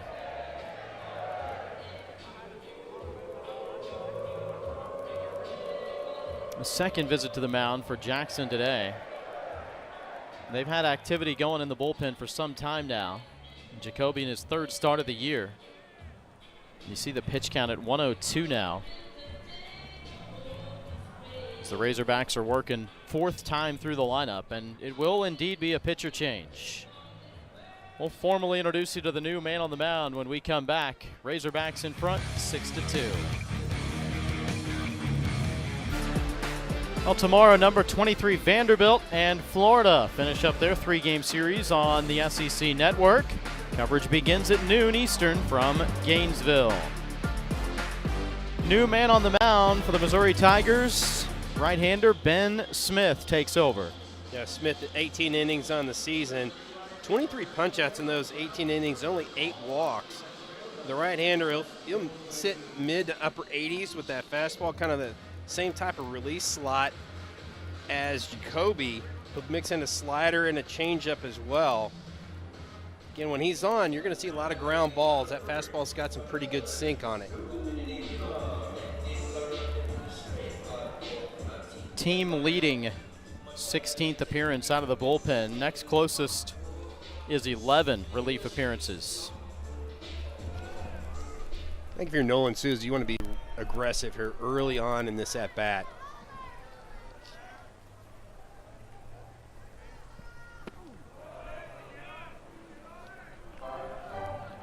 Two runs across for the second straight inning for the Razorbacks.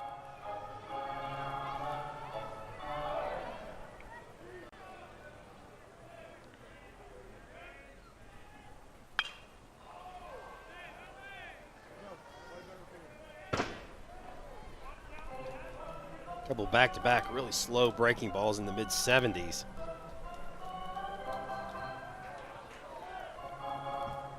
I think for Smith right here, you really just don't want to throw anything in the zone.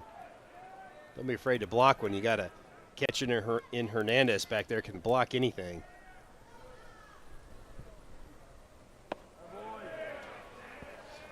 Able to see the breaking ball there, miss low and in. Souza yet to see a fastball.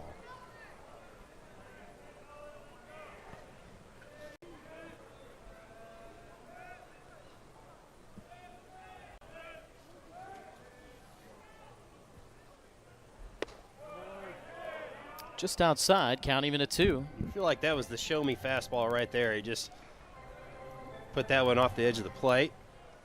Neither team's not very productive with runners in scoring position. That's kind of why this game is not just exploded in runs.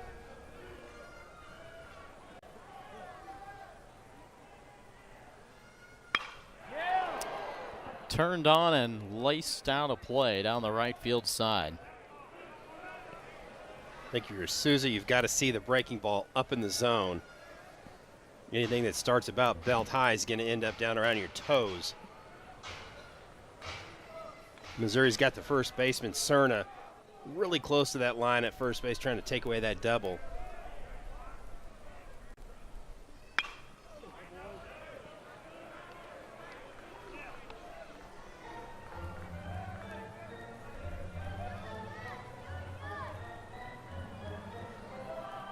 Back-to-back hits for Arkansas by Kozeal and Helfrich after the Iredale home run. That prompted the pitching change. Ben Smith trying to find a way out of this one for Missouri. Again, if you're Missouri, you've really, if you can get out of this, you've dodged a big crooked number, and you feel like you're still in this ball game down by 4. Souza line towards center and will fall in. Kozeal in to score. Stopping at third is Helfrich.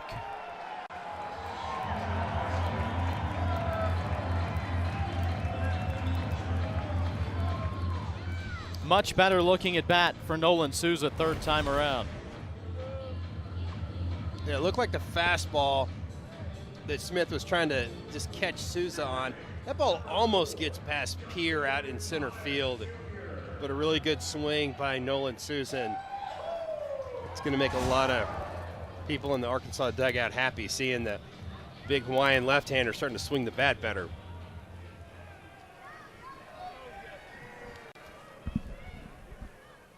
'19th RBI of the year for him.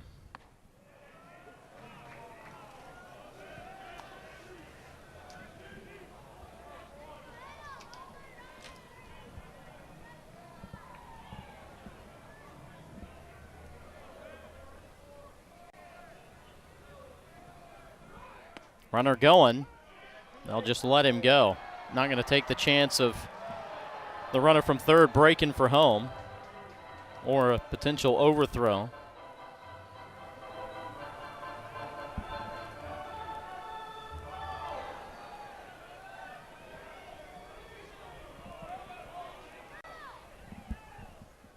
Thomas lines it into center.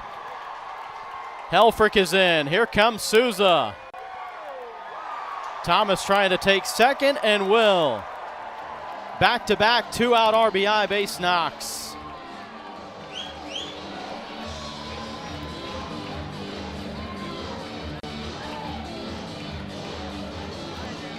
Just a really good swing right there by Thomas Jr. Looked like a changeup left up over the zone. Pierre did a good job. Watch this right here. Pierre gets on that baseball in a hurry, makes a strong throw. I don't think if this ball goes through right there, it's going to be a close play at the plate against Souza. And the first baseman, Cerna, deflects it and really took a lot of steam off that throw because that throw was right on the money from Pierre. And I think it would have caught a little got a little momentum off that wet grass in the infield.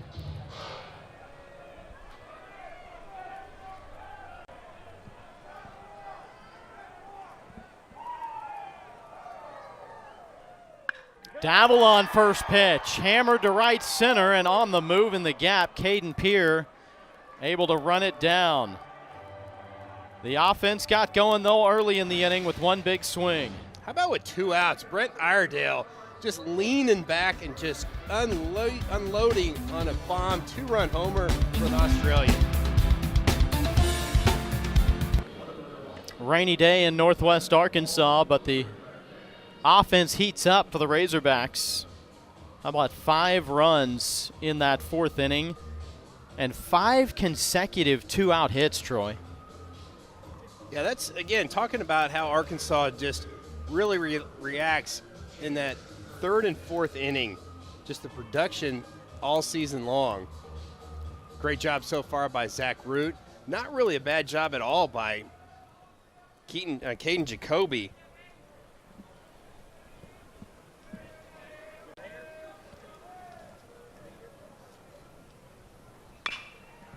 First pitch here. Angles foul off the bat of Hernandez. J.D. Ayer, the catcher, with a double his first time up. And that was the first base runner that Missouri got against Zach Root, who had retired the first 7 of the ball game. You can see a lot of the players really starting to try to knock that dirt out of their spikes. Sometimes when it gets wet and sticky, it starts clogging up those spikes, and it's hard to get traction out there. Root's doing that on the mound. Pretty good fastball on the outside corner. Root wanted it. Unfortunately, Josh, we don't have the TrackMan strike zone anymore. So trying to figure out, was that ball or a strike, at least according to TrackMan. We can't tell that. One thing these pitchers have done that you pointed out, though, have worked into the zone where they haven't given up. There's only been 2 fly ball outs today. Plenty more balls hit into the outfield on hits, a couple of homers, of course, but only 2 outs in this game have been recorded on balls to the outfield. See Zach trying to get that extra dirt out of his spikes.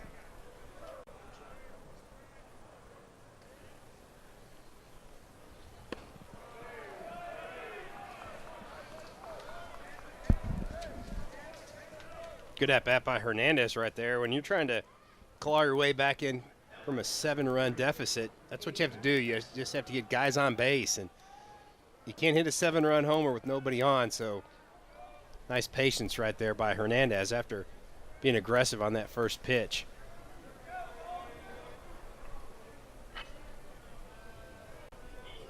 First time the leadoff's been on board today for Mizzou. And the first pitch misses to Peyton Basler. Basler reached safely 4 times Monday versus Arkansas Pine Bluff and scored 4 runs.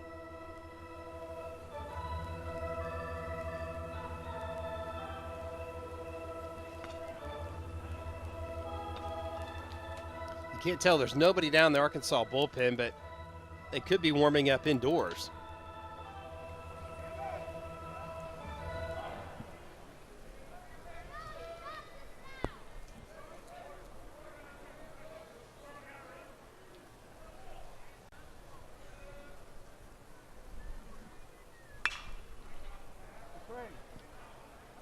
Fouled out of play down the right field side. That ball went a long way. 80 pitches for Zach Root, 47 strikes, 33 balls. That was really high in that pitch to strike ratio, but those balls out of the zone are creeping up on him just a little bit more.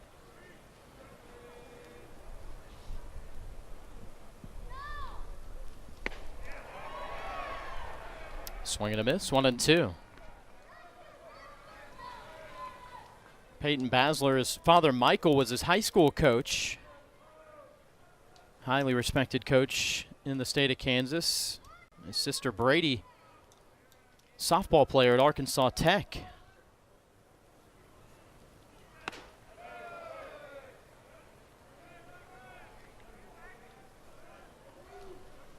Just a couple hits for the Tigers. They'd love to get something going right here in the top of the fifth.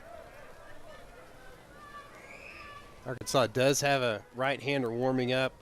Looks like Dylan Carter starting to toss. Yanked foul. Basler's looked pretty good at the plate today. He walked his first time up. He just missed a home run, hammered one down the left field line.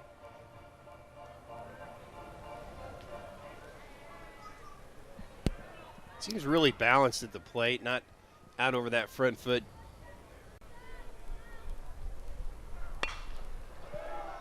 Loops this down the left field line. Hernandez is going to head to third. Basler into second, standing up. 2 in scoring position here for the Tigers to start the fifth. It's probably going to get Dylan Carter throwing a little bit quicker down there in the bullpen. Just went off the end of the bat. Nice job by Basler. He just went out there and hooked that baseball and just kind of flipped it over Iredale, and a little surprised Davalon went to second base on that throw.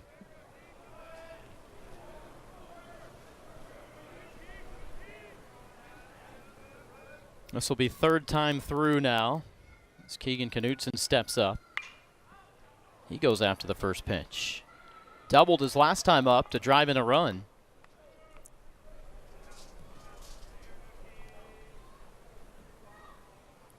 The first 7 spots in the lineup for Mizzou today.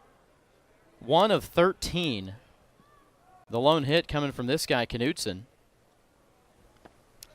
Spots 8 and 9, though, who are on base right now, Hernandez and Basler. Those gentlemen combined have reached safely all 4 times, each with a double and a walk.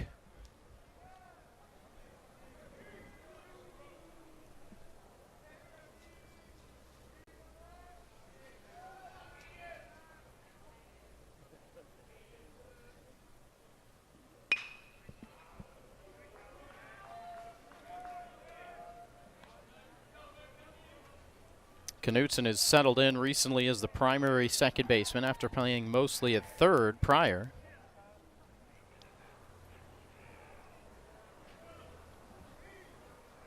Out of Janesville, Wisconsin. So you know the cooler temperatures here don't bother him at all. It's like a summer day in Wisconsin right now. Boy, talk about fighting one off. Knutson really took that one almost out of the mitt of Ryder Helfrich. That pitch was literally almost behind him when he made contact. Root would really love a punch out right here.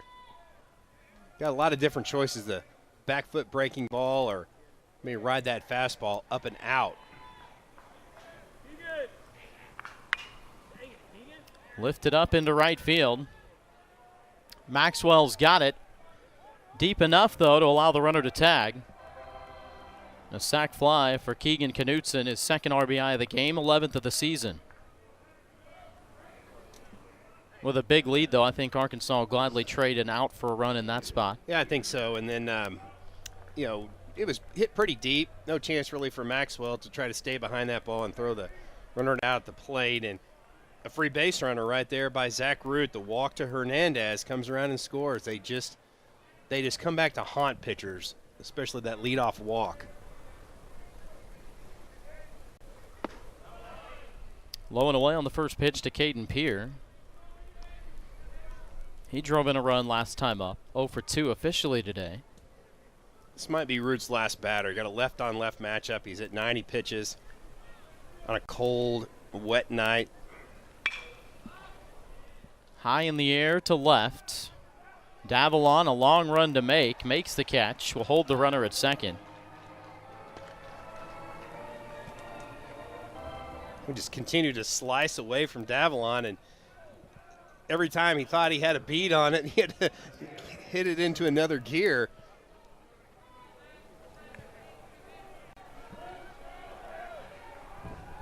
I think this is Matt Hobbs and Dave Van Horn just trying to see if Root can get himself out of this jam.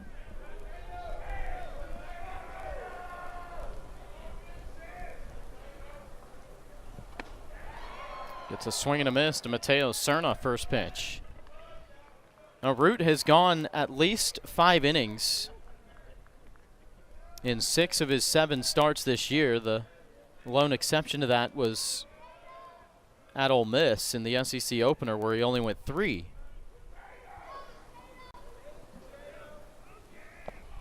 Went 7 2/3 at Vanderbilt last weekend.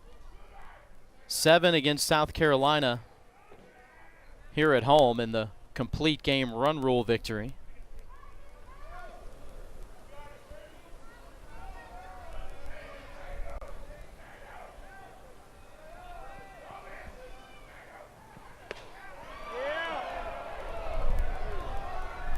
We're nibbling on that outside corner, just probably a baseball or 2 off. It's a good take by Cerna right there on that changeup.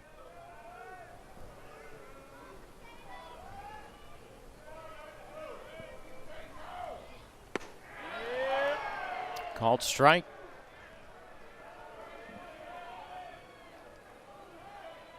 Root hit 100 pitches last weekend at Vanderbilt, the most he's thrown this year.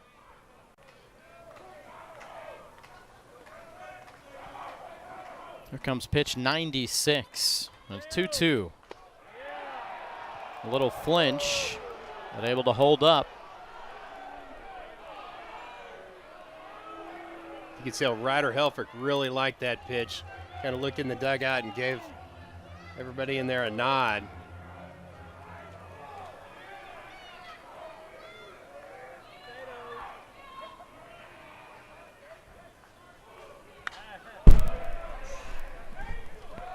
Good at bat by Mateo Cerna. He's just battling up there.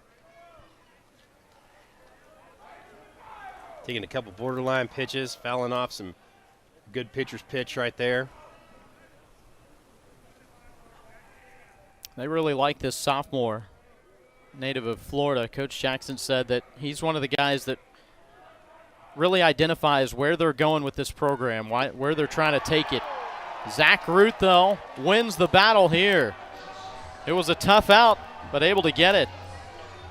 Zach Root with his 6th punch out of the ball game, and it could be a really big one right there. The big dandy breaking ball. Hogs up 9-3. So Josh, in the 4th inning, Arkansas really got things rolling after a walk to Fahiba Loy and a couple strikeouts. Brett Iredale shot one out into center field, and then a big base hit for the runners at first and second by Nolan Souza. They weren't done yet. Justin Thomas Jr. with a pair on for the base hit, all with 2 outs. And that is what Arkansas has done this season, not giving up on innings, just big, crooked numbers. Look at those numbers. How about 12 times 5 or 6 runs in an inning, and one time 11. Just stringing things together. They've brought at least 8 to the plate in 3 of the 4 innings so far. Fahiba Aloy to lead off here in the 5th. Led off last inning with a walk.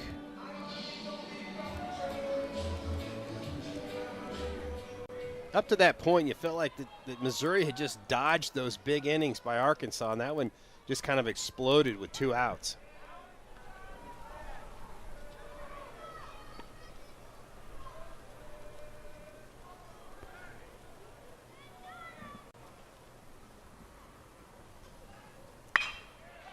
Hard hit grounder to the right side. 1 away to start the 5th. Ben Smith back on the mound. He was first out of the bullpen for the starter, Caden Jacoby, who ends up going 3 2/3, scattering 8 hits, gives up 8 runs. And Smith faced 3 batters in that 4th inning.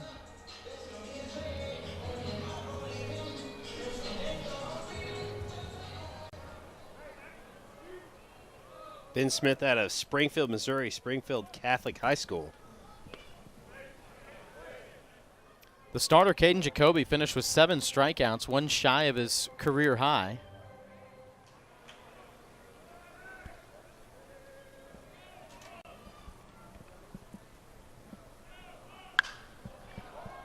High and deep down the left field line. Drift foul and 2 rows in to the fan section. Oh, and the injuries we talked about with Missouri and their starting pitching. Their normal number 1 Friday night guy, Ian Losey, who pitched last weekend, out now indefinitely, and starter Daniel Whistler, who started their 2nd game of the season and then had just returned for the first time since then on Tuesday night, but exited after 6 pitches. So the injuries, and key ones at that, continue to pile up for Mizzou. And then, of course, without Jackson Lovich here today, who left the game after stealing second base in the 9th inning on Wednesday.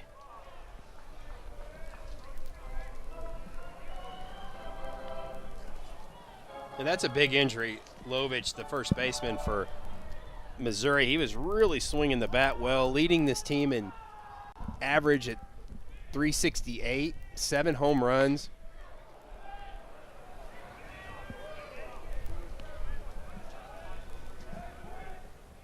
His older brother Ross, of course, played here at Arkansas last year after playing his first 3 years at Mizzou.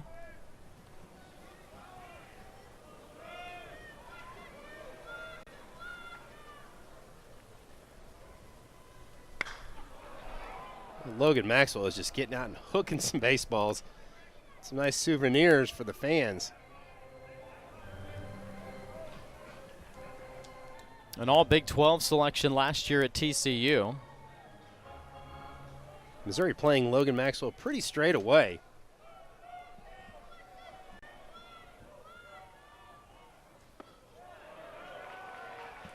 Just a great quality at bat by Maxwell right there. Just never gave in. Fouled off the pitcher's pitches.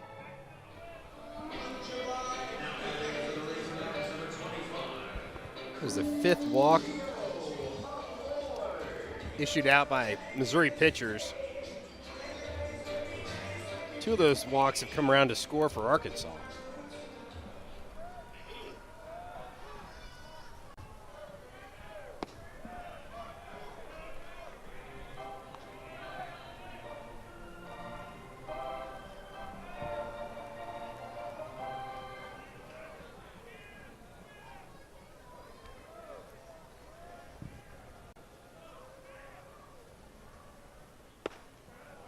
Sees that travel low and away. 2-0.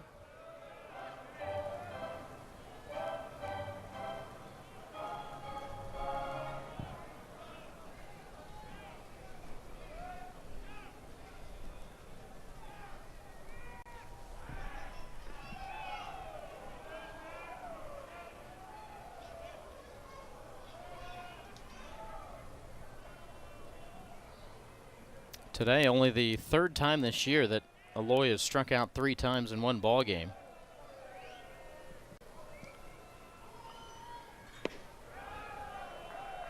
Head 3-0.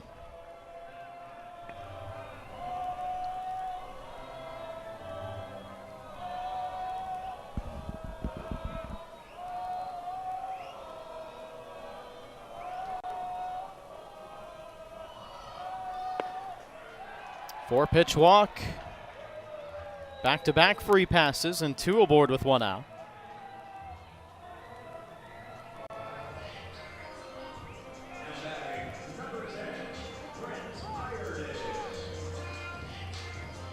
Brent Iredale, another one of the mid-season All-Americans for the Razorbacks.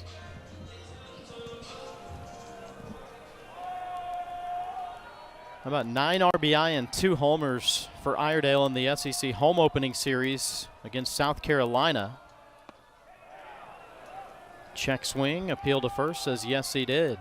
Yeah, dandy breaking ball right there by Smith. Really nice pitch selection right there against Iredale after he just homered in his last at-bat. You know, he's going to be pretty aggressive. Might see a steady dive to that breaking ball right here.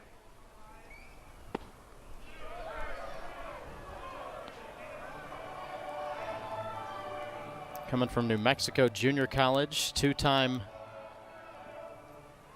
conference MVP there. Last year hit .441.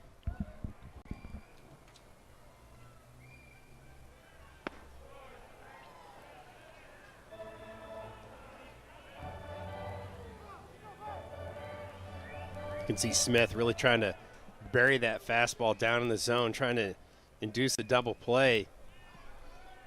Boy, the Tigers would love to get out of this without giving up a run.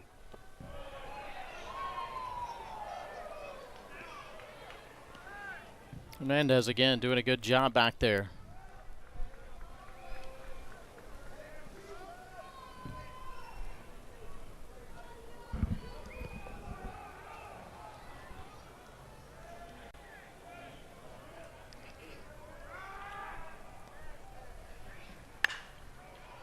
Chopper to third.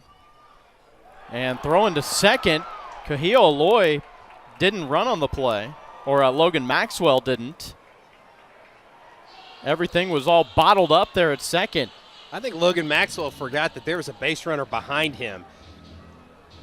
He needed to go to third base on that play, and it really threw off the third baseman Patterson. Watch right here. Maxwell thinks he's like the only runner on base, so he's going to go back to the bag right here, and that just really caused a whole lot of confusion. You can see Kozeal Aloy didn't even want to get to the base because Maxwell was occupying it. That was all kinds of craziness in that play right there.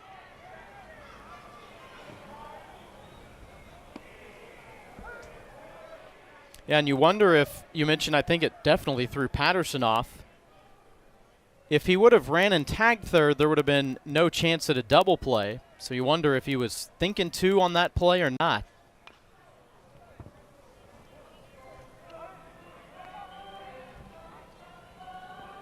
Wild sequence. Good job by Smith right here to get ahead of Kozeal. Boy, he'd really love to put him away.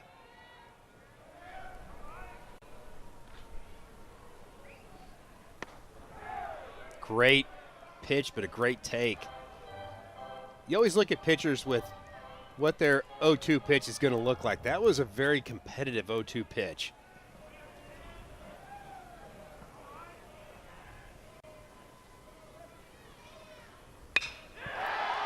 Line to left.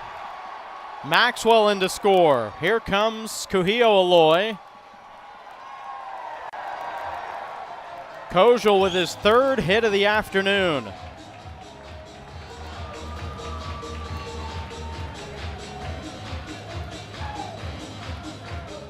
Josh, just an outstanding job of hitting right there. Look at that's not a bad pitch. That is a fastball that's probably a baseball off the plate.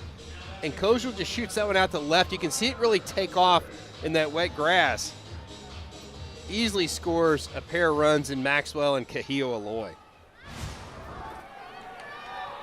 Again, those free base runners, those walk to Maxwell, walk to Kozeal Aloy, come around to score for Arkansas. You just cannot give this Arkansas lineup free base runners. They just will come back and kill you.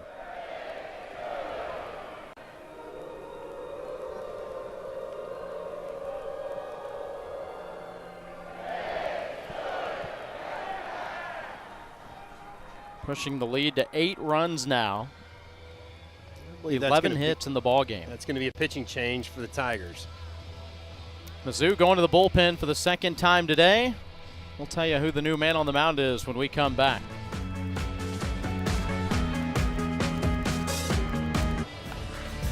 Tonight, after the men's Final Four games, the SEC Now team will have a complete wrap-up of Auburn's matchup against Florida from San Antonio. Plus, they'll look ahead at tomorrow's Women's National Championship. Coverage begins at 11 Eastern, 10 Central. New man on the mound is Caden Nicoletto, a two-way guy, and hasn't seen a lot of action on the mound this year, Troy. Yeah, another Australian on the mound. When is the last time you've seen a couple Australians playing in the same game? But yeah, only an inning and a third for Caden Nicoletto, 1 strikeout. He'll sit at mid upper 80s with the fastball, mix in a slider as well. Pretty much just a 2-pitch mix guy.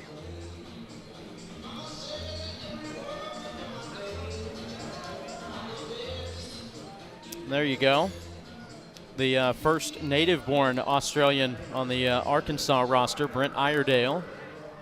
He's having himself a big game so far. And Caden Nicoletto,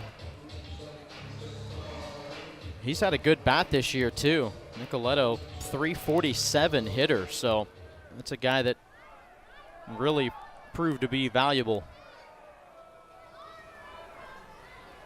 Still just 1 out for Arkansas.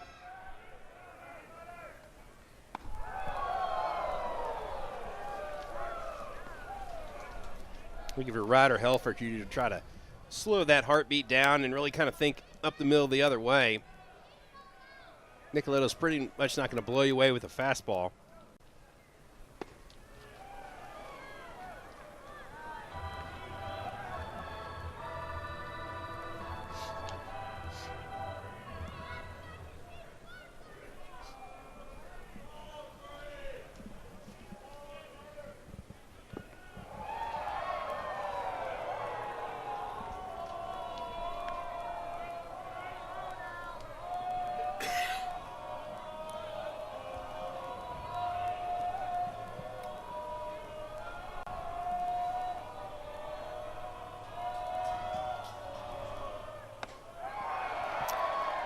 So they send Helfrich to first.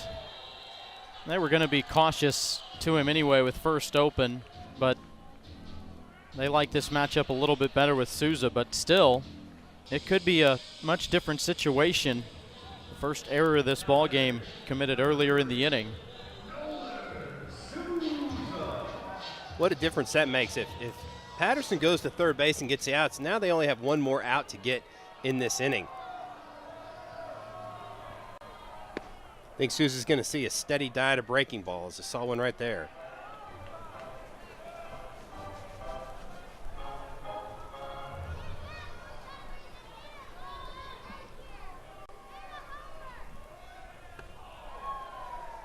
Up for ball 1.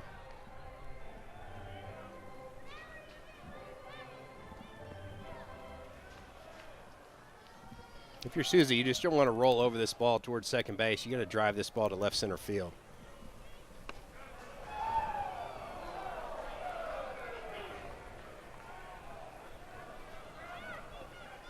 Razorbacks have scored in 4 of the 5 innings today.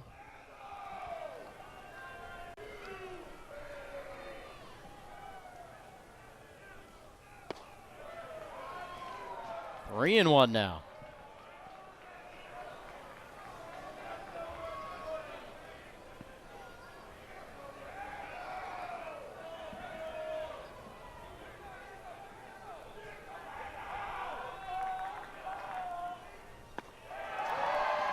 After a first pitch strike, takes 4 out of the zone and an RBI walk for Nolan Souza.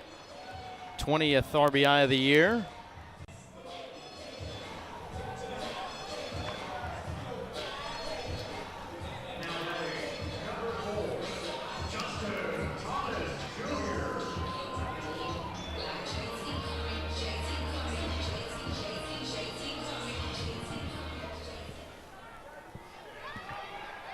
Stay loaded up for Justin Thomas Jr.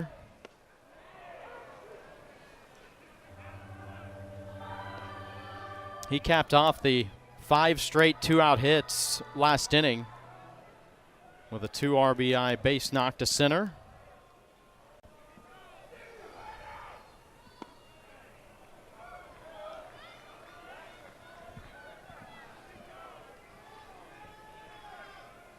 Thomas Jr. looked in the dugout and DVH pointed to right center field and hit the ball the other way. That is pretty clear in what he's wanting his right-hander to do.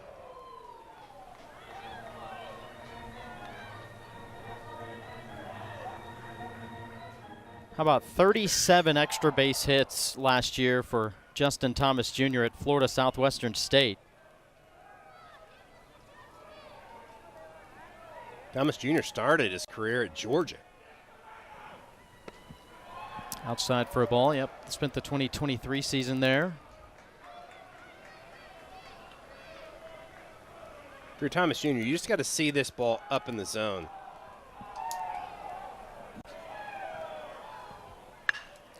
Ground ball, deflected off the glove, and 2.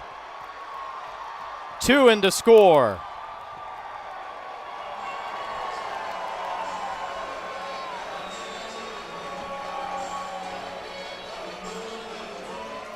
Boy, Josh, the ball is just really bouncing Arkansas's way. That's a ball that you think that Patterson's going to make the play on. It skips off his glove, just gets through off of Patterson, then ricochets underneath Basler, the shortstop, and scores a second run for Arkansas.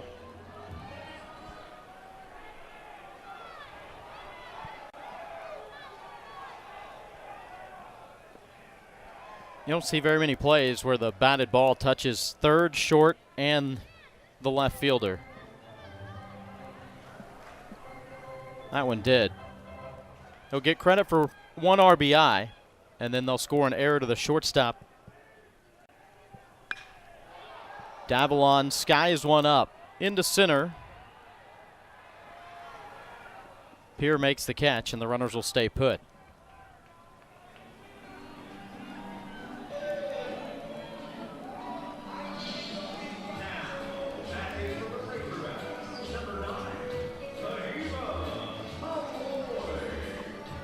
Well, Vahiva Loy started things off with a ground ball to second base. I feel like an eternity ago.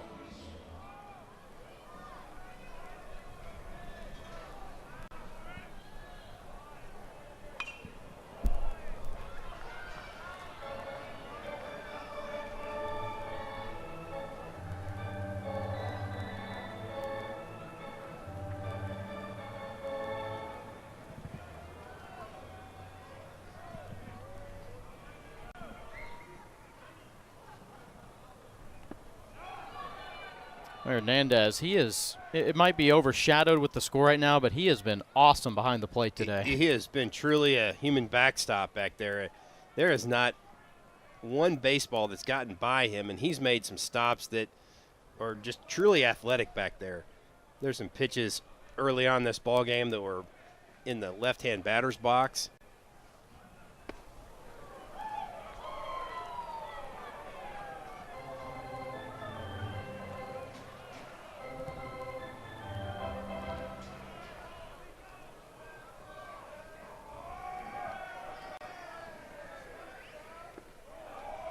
And another.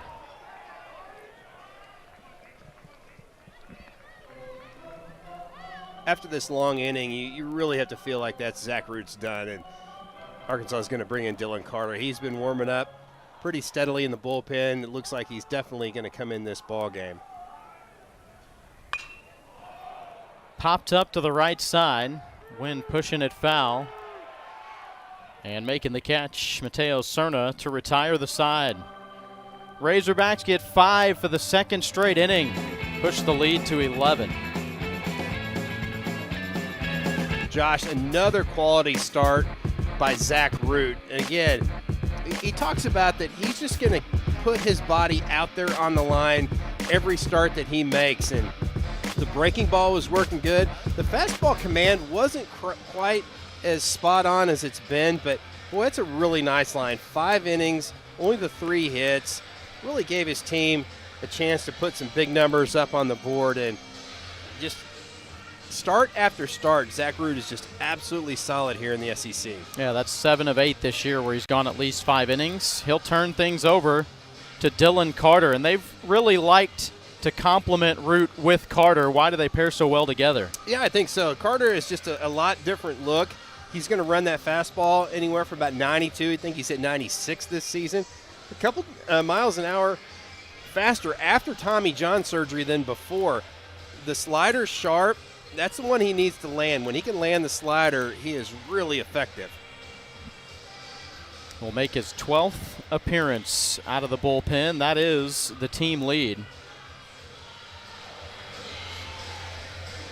In conference play, the bullpen has been pretty darn good. 311 earned run average. Been the recipient of 6 wins. Really good strikeout to walk ratio there. Almost 4-1. I think Matt Hobbs will take that any day of the week.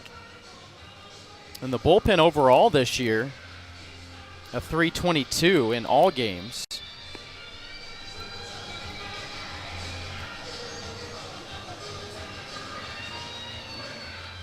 Mizzou will have 4, 5, 6 to bat here in the 6th inning.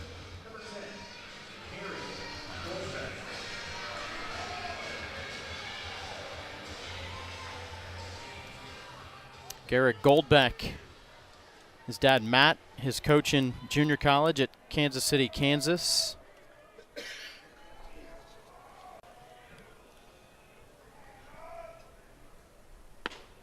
And when his dad was an assistant coach there, it was under the legendary Kansas City, Kansas head coach Steve Burleson. And he was the one that gave the family the idea to name this batter Gehrig. Very cool. See Dylan Carter just coming right after and attacking Goldbeck with that fastball. For strike 2. 2 strikes are going to bring Iredale over to the right side of second base.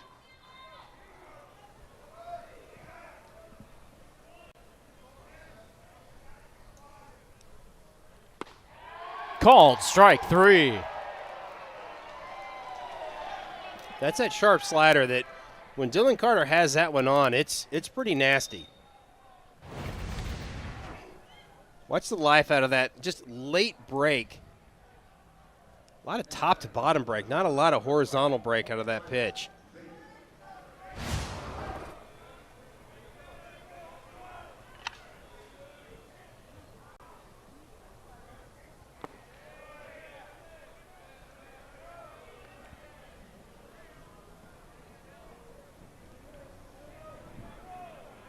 Tyler Macon enters the weekend on a 14-game reach safely streak. Redshirt freshman has really been performing well offensively. In the last 5 games, 4 for 8 with 4 walks. That'll get things done. And especially last weekend against Texas, where he did a lot of that damage.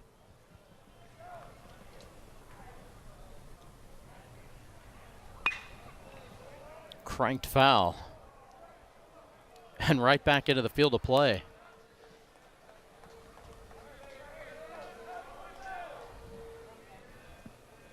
About an on-base percentage for Tyler Macon at .542 on the season. It's going to keep you in the lineup.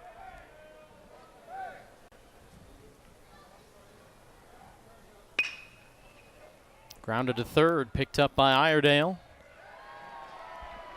2 down.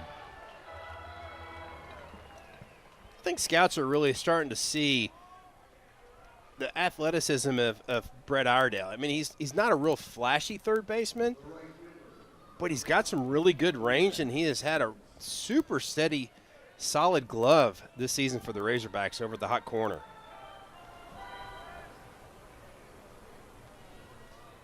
Now fielding in at .972. I mean, if you're a left side infielder, if you're up into the 950s, you'll be pretty pleased with that, right? Yeah, I think so. I mean, you get such a shorter reaction time A lot of times that you're having to play a step or two in on guys that could potentially bunt. About 94 that last pitch by Dylan Carter.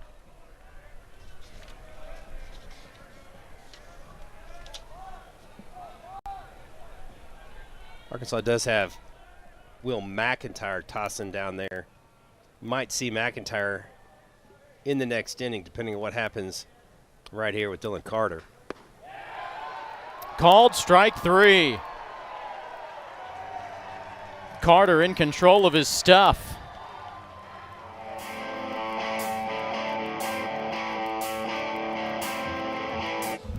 Well, Josh, the Arkansas offense has just been outstanding so far this season. You can see 9 run rule wins, the 16 games with 10-plus runs. That's been the biggest turnaround from a season ago, is their ability to put up some big crooked numbers on the board. Missouri turns to the bullpen. New man on the mound, Jalen Merchant. Right-hander takes over. Another sidearm reliever for the Tigers. You see his numbers right there. Only 1 inning thrown so far this season for Merchant. Sometimes those sidearmers are hard to hit. It's just an arm slot that you're not used to as a hitter. And usually get a lot of run away from lefties. 4th pitcher used today by the Tigers. Now this was a 2-2 ball game going into the bottom of the 3rd. 4-2 going into the bottom of the 4th. The Razorbacks with 5 runs in each of their last 2 trips to the plate. Pretty good velocity right there, 92 miles an hour by Merchant.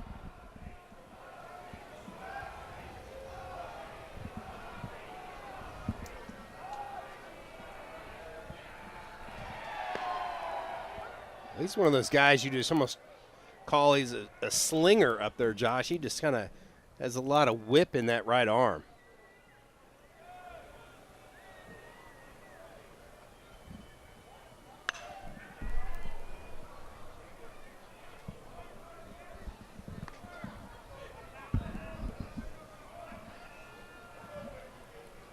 Merchant just looks like he's one of those guys going, I'm going to throw it hard and let's see if you can hit it. Sometimes that's the best way to approach it. Nothing but precipitation here today. It looked, the forecast kept saying, you know, very slight chance of rain later on in the afternoon, but it has been anything but.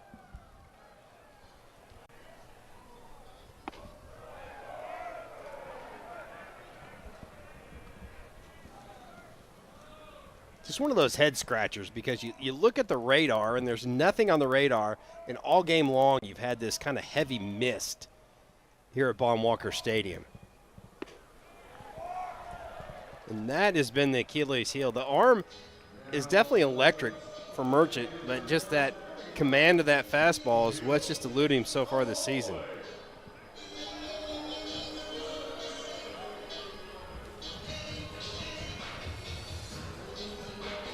If you're Kozeal Law, you're probably thinking you're going to get something up and in.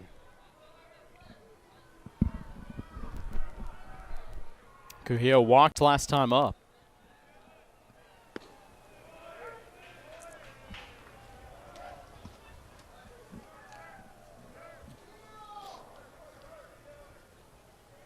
Arkansas has pounded out 12 hits with 14 runs.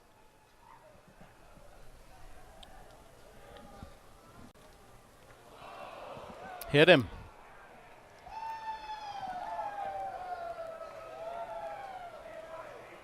That's a 3rd hit batter by the Tigers.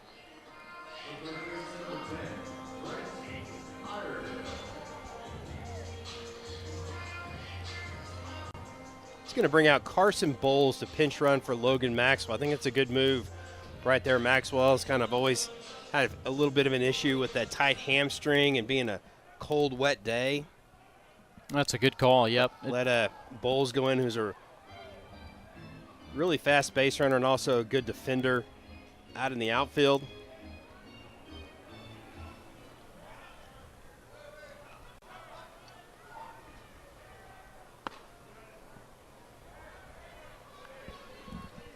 This is a game like today when it's cold and wet. You just want to try to protect those guys that kind of have the knack for sometimes tweaking some muscles. And to the fans that have stuck it out, to their credit, and this has not been a fast-moving ball game. Took us 2 hours to play 4.5 innings. And we're over 2.5 now. Not even through 6. The Razorbacks, though, chance to perhaps give themselves some padding and go for the run rule when we head to the 7th.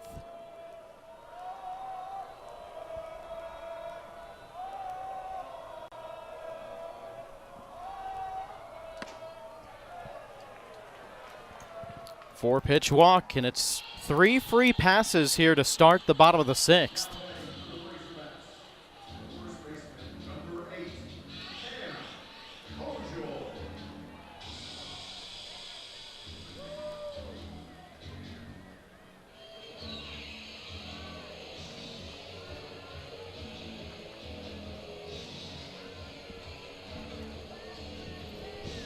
Josh, that's 14 free base runners if you combine walks, errors, and hit batters for the Tigers. And honestly, that's the difference in this ball game. And you know, Arkansas does have 12 hits, but it's those free base runners that have just been the difference.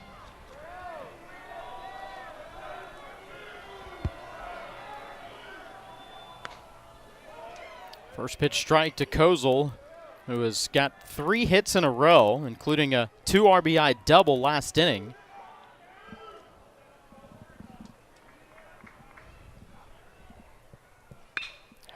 Lined into center.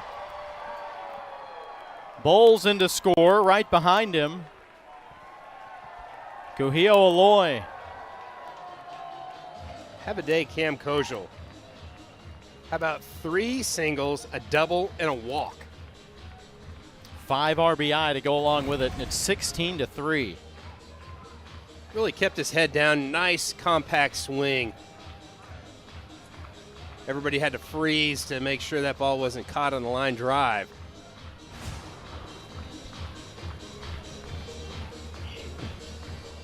And a walk and a hit batter come around to score. Gabe Frazier's going to pinch run at second base for Iredale.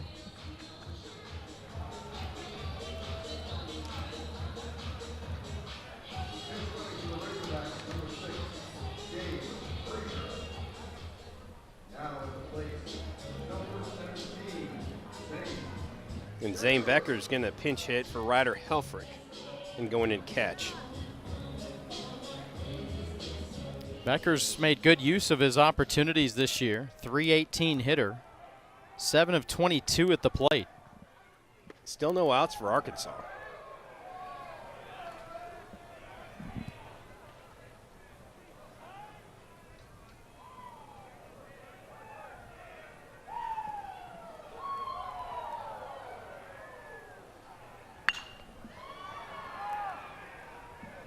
Out of play down the right field side.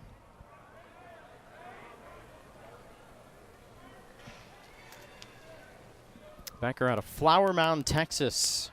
Went 2 for 3 with 2 doubles in his first ever start. Another guy where the future is very bright for him.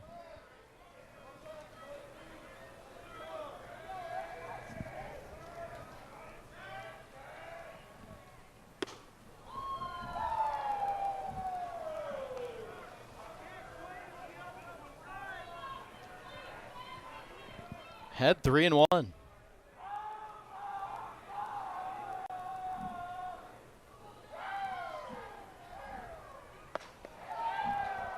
Loaded up again.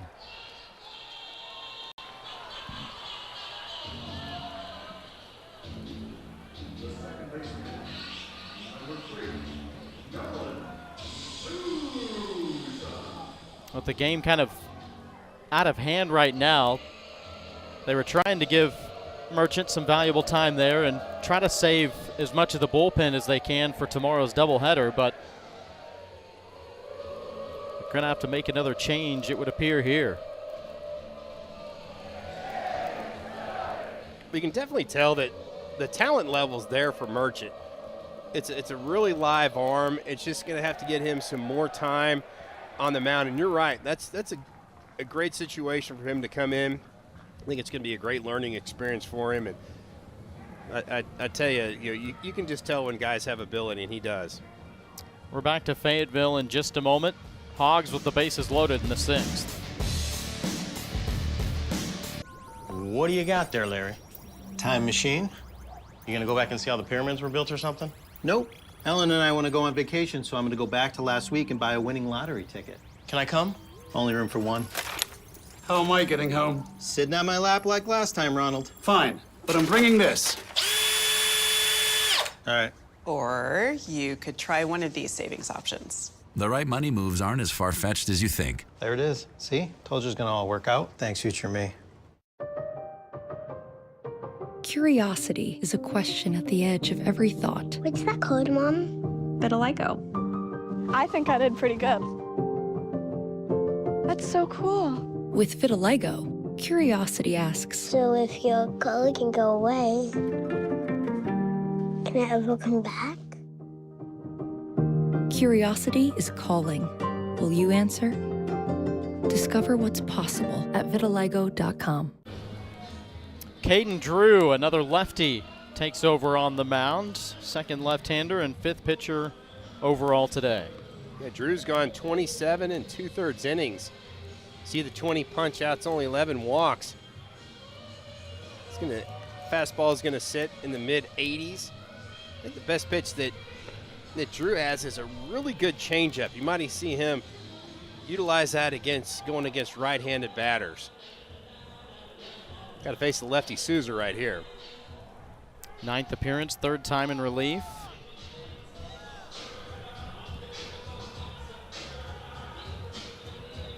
So if you're Souza, you want to see the ball up. If you got a guy that's got a good changeup, you're going to let that pitch down the zone go. It's going to start at the thighs. It's going to end up way low. Souza with RBI in each of his last 2 plate appearances, a hit and a walk.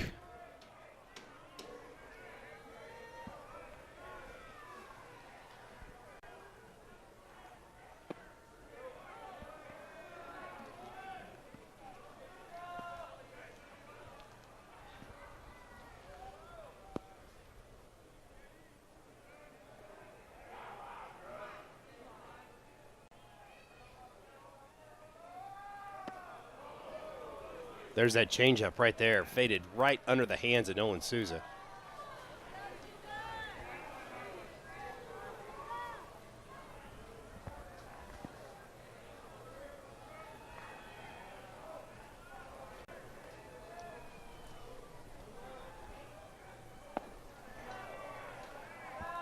Just low that time, 2-2.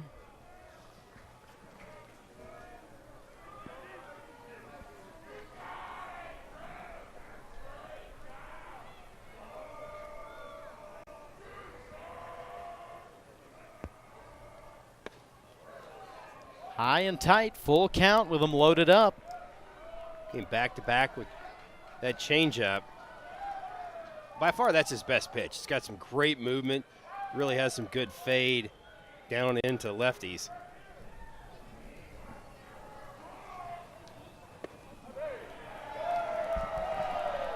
Second straight RBI walk for Souza.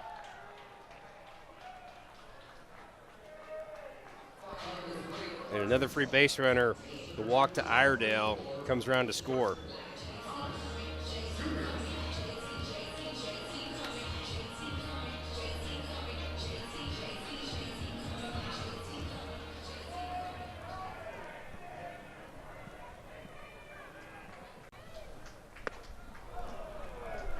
Justin Thomas Jr. with 2 hits and a walk today. Couple of RBI.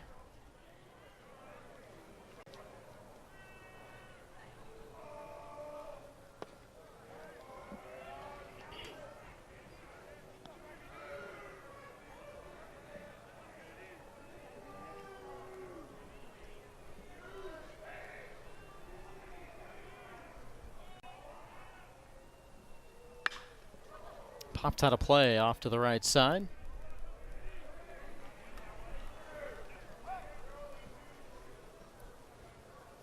Razorbacks are right back on the road for SEC action next weekend. They'll play at Georgia.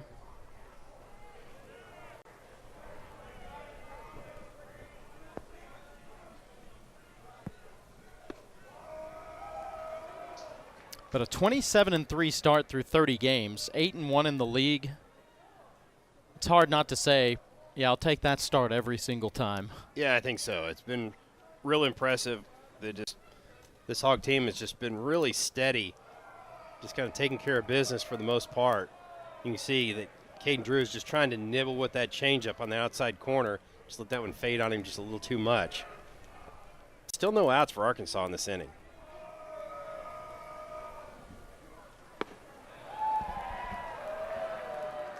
Back-to-back payoff pitch that misses for ball 4.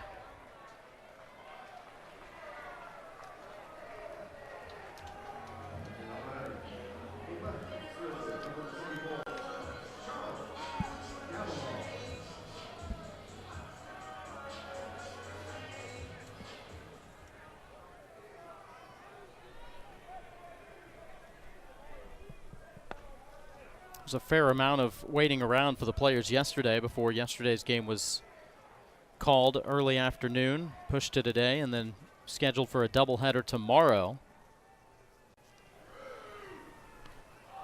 Hits Davalon. They want to double check.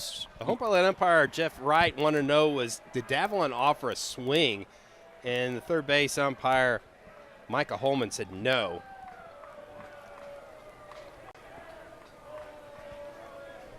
Not sure where that hit Davalon, maybe like in the chest or something. We're going to come check on him. In that back wrist.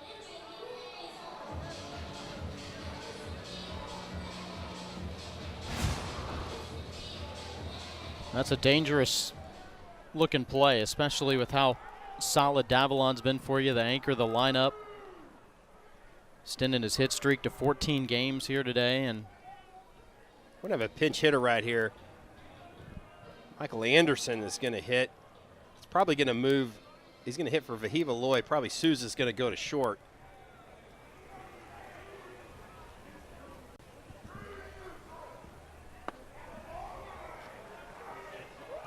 Anderson's one of those guys we've seen him hit some tape measure home runs in batting practice.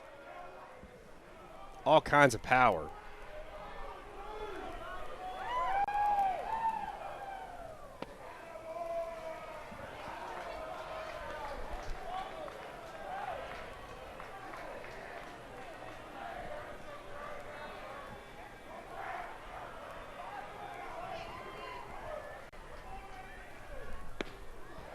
That's in for a strike.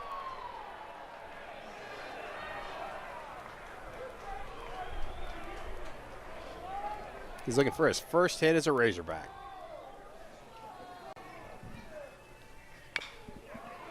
Chops that one foul. 9th batter of the inning, still nobody out.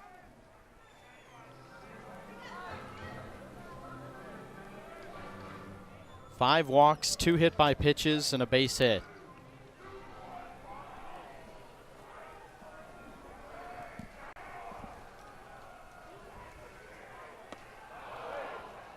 Got him there.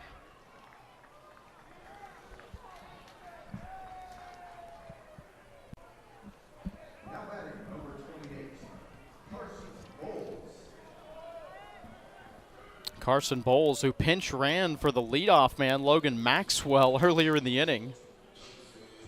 Who would have thought it'd all come all the way back around and he'd get a turn at the plate, but he will. Bowles hitting .368 on the year. 7 of 19.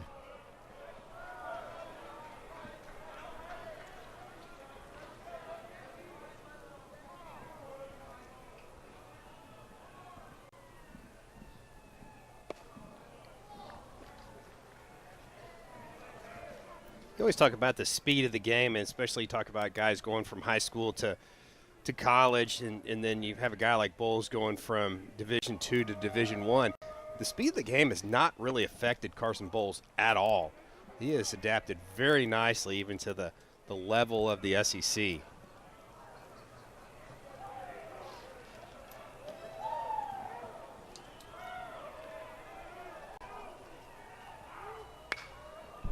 Guy that had 40 extra base hits last year for Lincoln Memorial.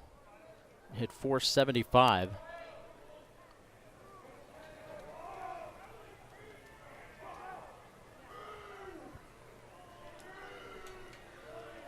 And wasted no time showing that either here in Fayetteville. 2 of 4, 2 RBI and a double in his first start. Takes that one away, and it's a full count.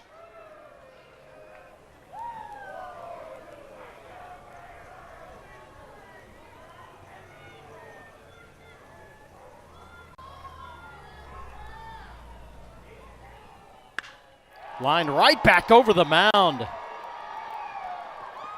Souza in to score.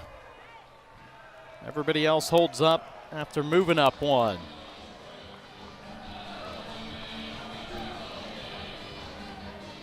That ball almost looked like it went through the pitcher, Drew. You're talking about just missing him. That's a bullet off the bat by Carson Bowles in Arkansas, playing station to station.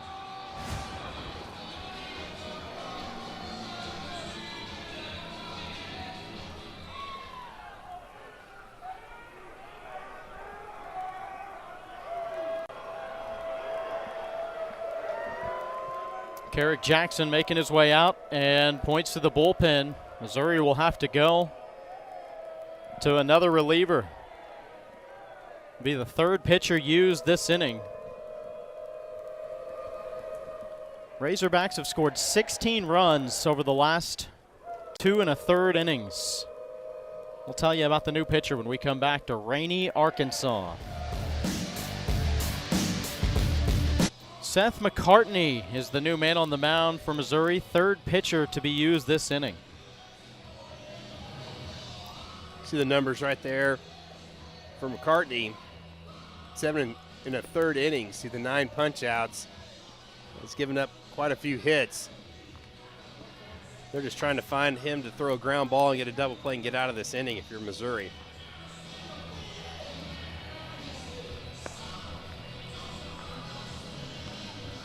It's the free base runners, the free passes that's really killed the Tigers, especially in this inning.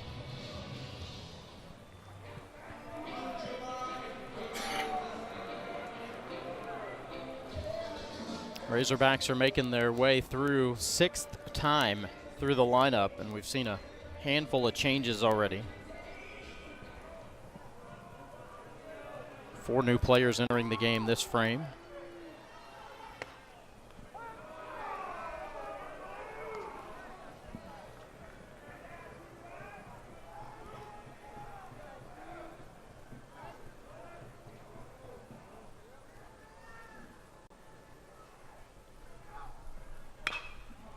Loy walking a hit by pitch last 2 times up. What'd you do in your playing days if you guys were sitting around at the hotel waiting to see if a game was going to be rained out or not? There's not really too much to do. You really should be studying, but I don't know how many of us crack the book. But that would be the politically correct thing to do, right? Would be study. Called strike 3. The 4th strikeout by Bahiva Loy today, and 3 of them have been looking. Kozeal. So 2 down, and Gabe Frazier will come to the plate. Frazier pinch ran for Brent Iredale earlier in the inning. Really talented freshman, Frazier.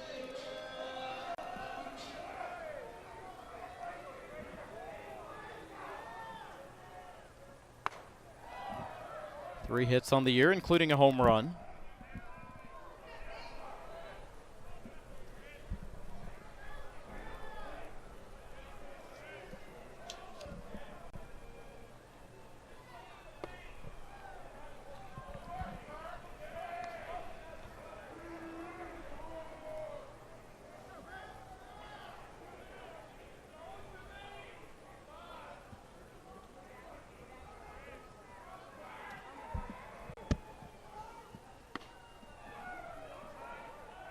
3-0. No place to put them.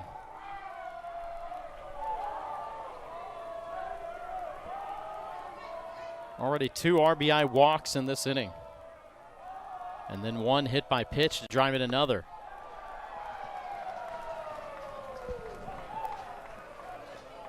Frazier with his 7th RBI of the season.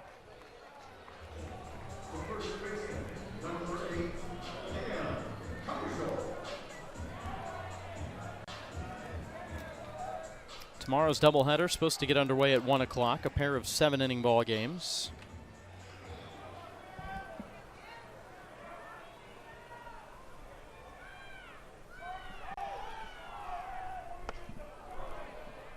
Kozeal a chance for a 5-hit day. He walked in the first inning. 3 singles and a double since then, and 5 RBI overall. Finds himself down 0-2 here. Boy, Josh, you talked about it earlier, but after the top of the 3rd inning, it was 2-2 and then 4-2 after the bottom of the 3rd. And it felt like this was just going to be one of those games that's going to be really back and forth.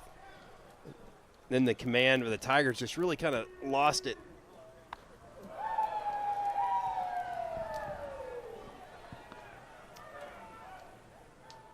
Kozeal has been Razorbacks' best hitter in SEC play. .457 entering the weekend.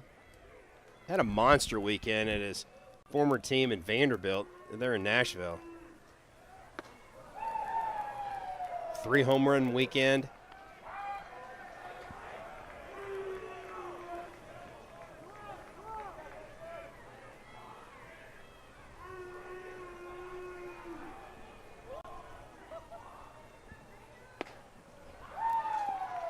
Was down 0-2, but now count is full.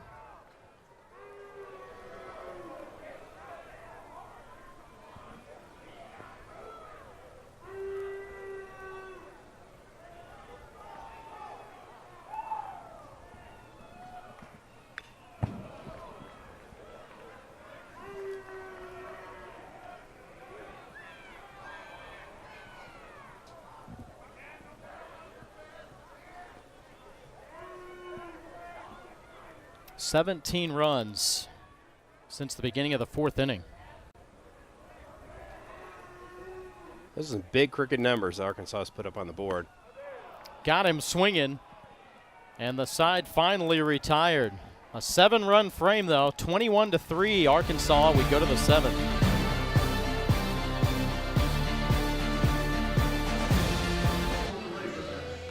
(21-3). It's a football score here in Northwest Arkansas.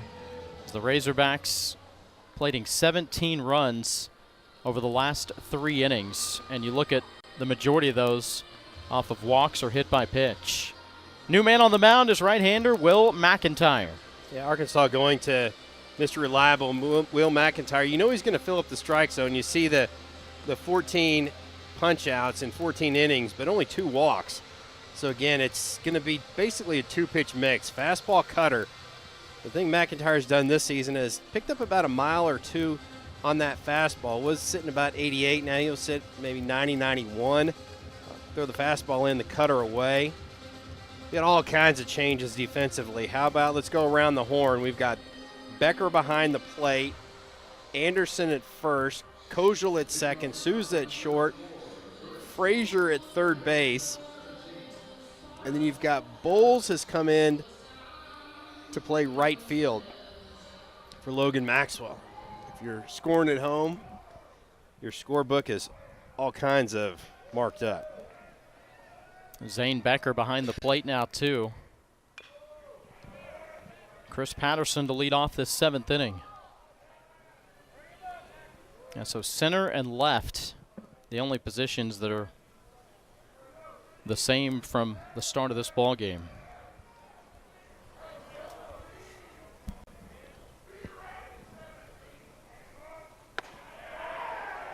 Dylan Carter gave Arkansas 1 inning in relief, went 1-2-3 with 2 strikeouts.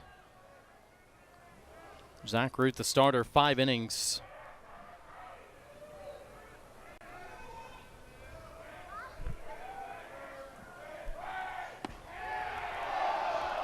Really good competitive pitch right there by Will McIntyre.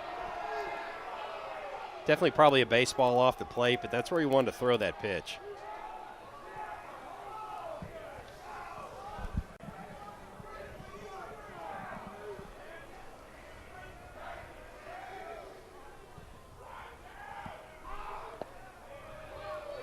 I think in this situation, if you're Missouri, you want to just end on a positive note. You want to have some quality at-bats, maybe push across a couple runs, take some momentum into the game tomorrow, because I tell you what, that's one thing, the beauty of baseball. You don't have to sleep very long before you get another opportunity. Popped up, shallow center field. Justin Thomas Jr. makes the catch, and there's one away. One of the very rare fly balls in this game.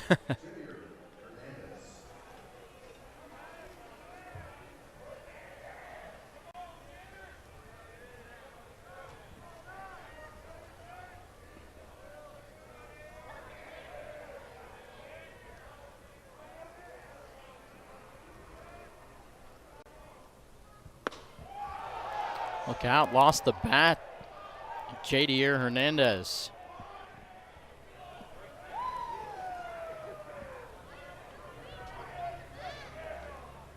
Again, celebrating his birthday today. It's a team game. He's not going to be happy with the result, but he's played really well. A double and a walk, and has played a Gold Glove level catcher today. He really has, and the double that he hit to left center field early in the ball game was an absolute pellet. Sometimes you just have to lead by example, and I think he's done it today for Missouri.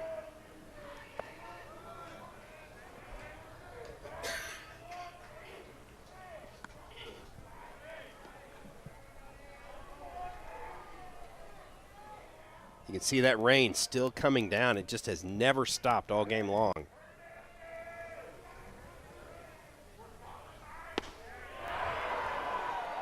Called strike.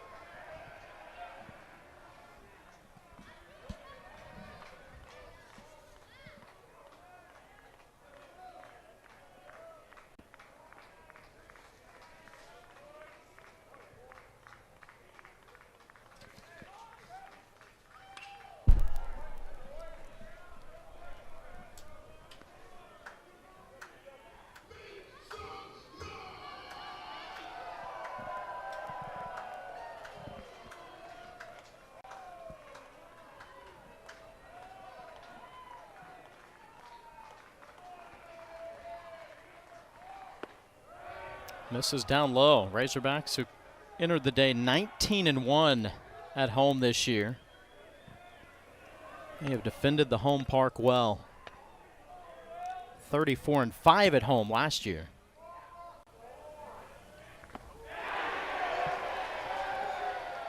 Home plate umpire made the call, said he went around.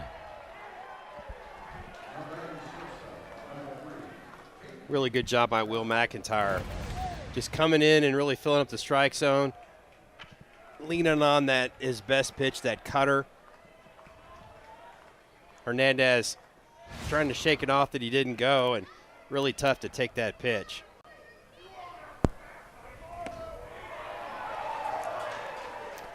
Career appearance number 75 for Will McIntyre.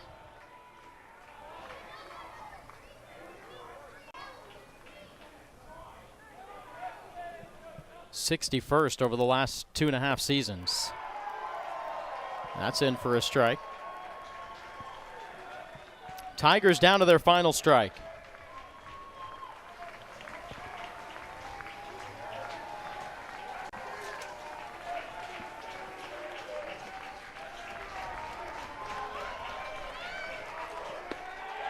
Called strike 3, and this ball game is over.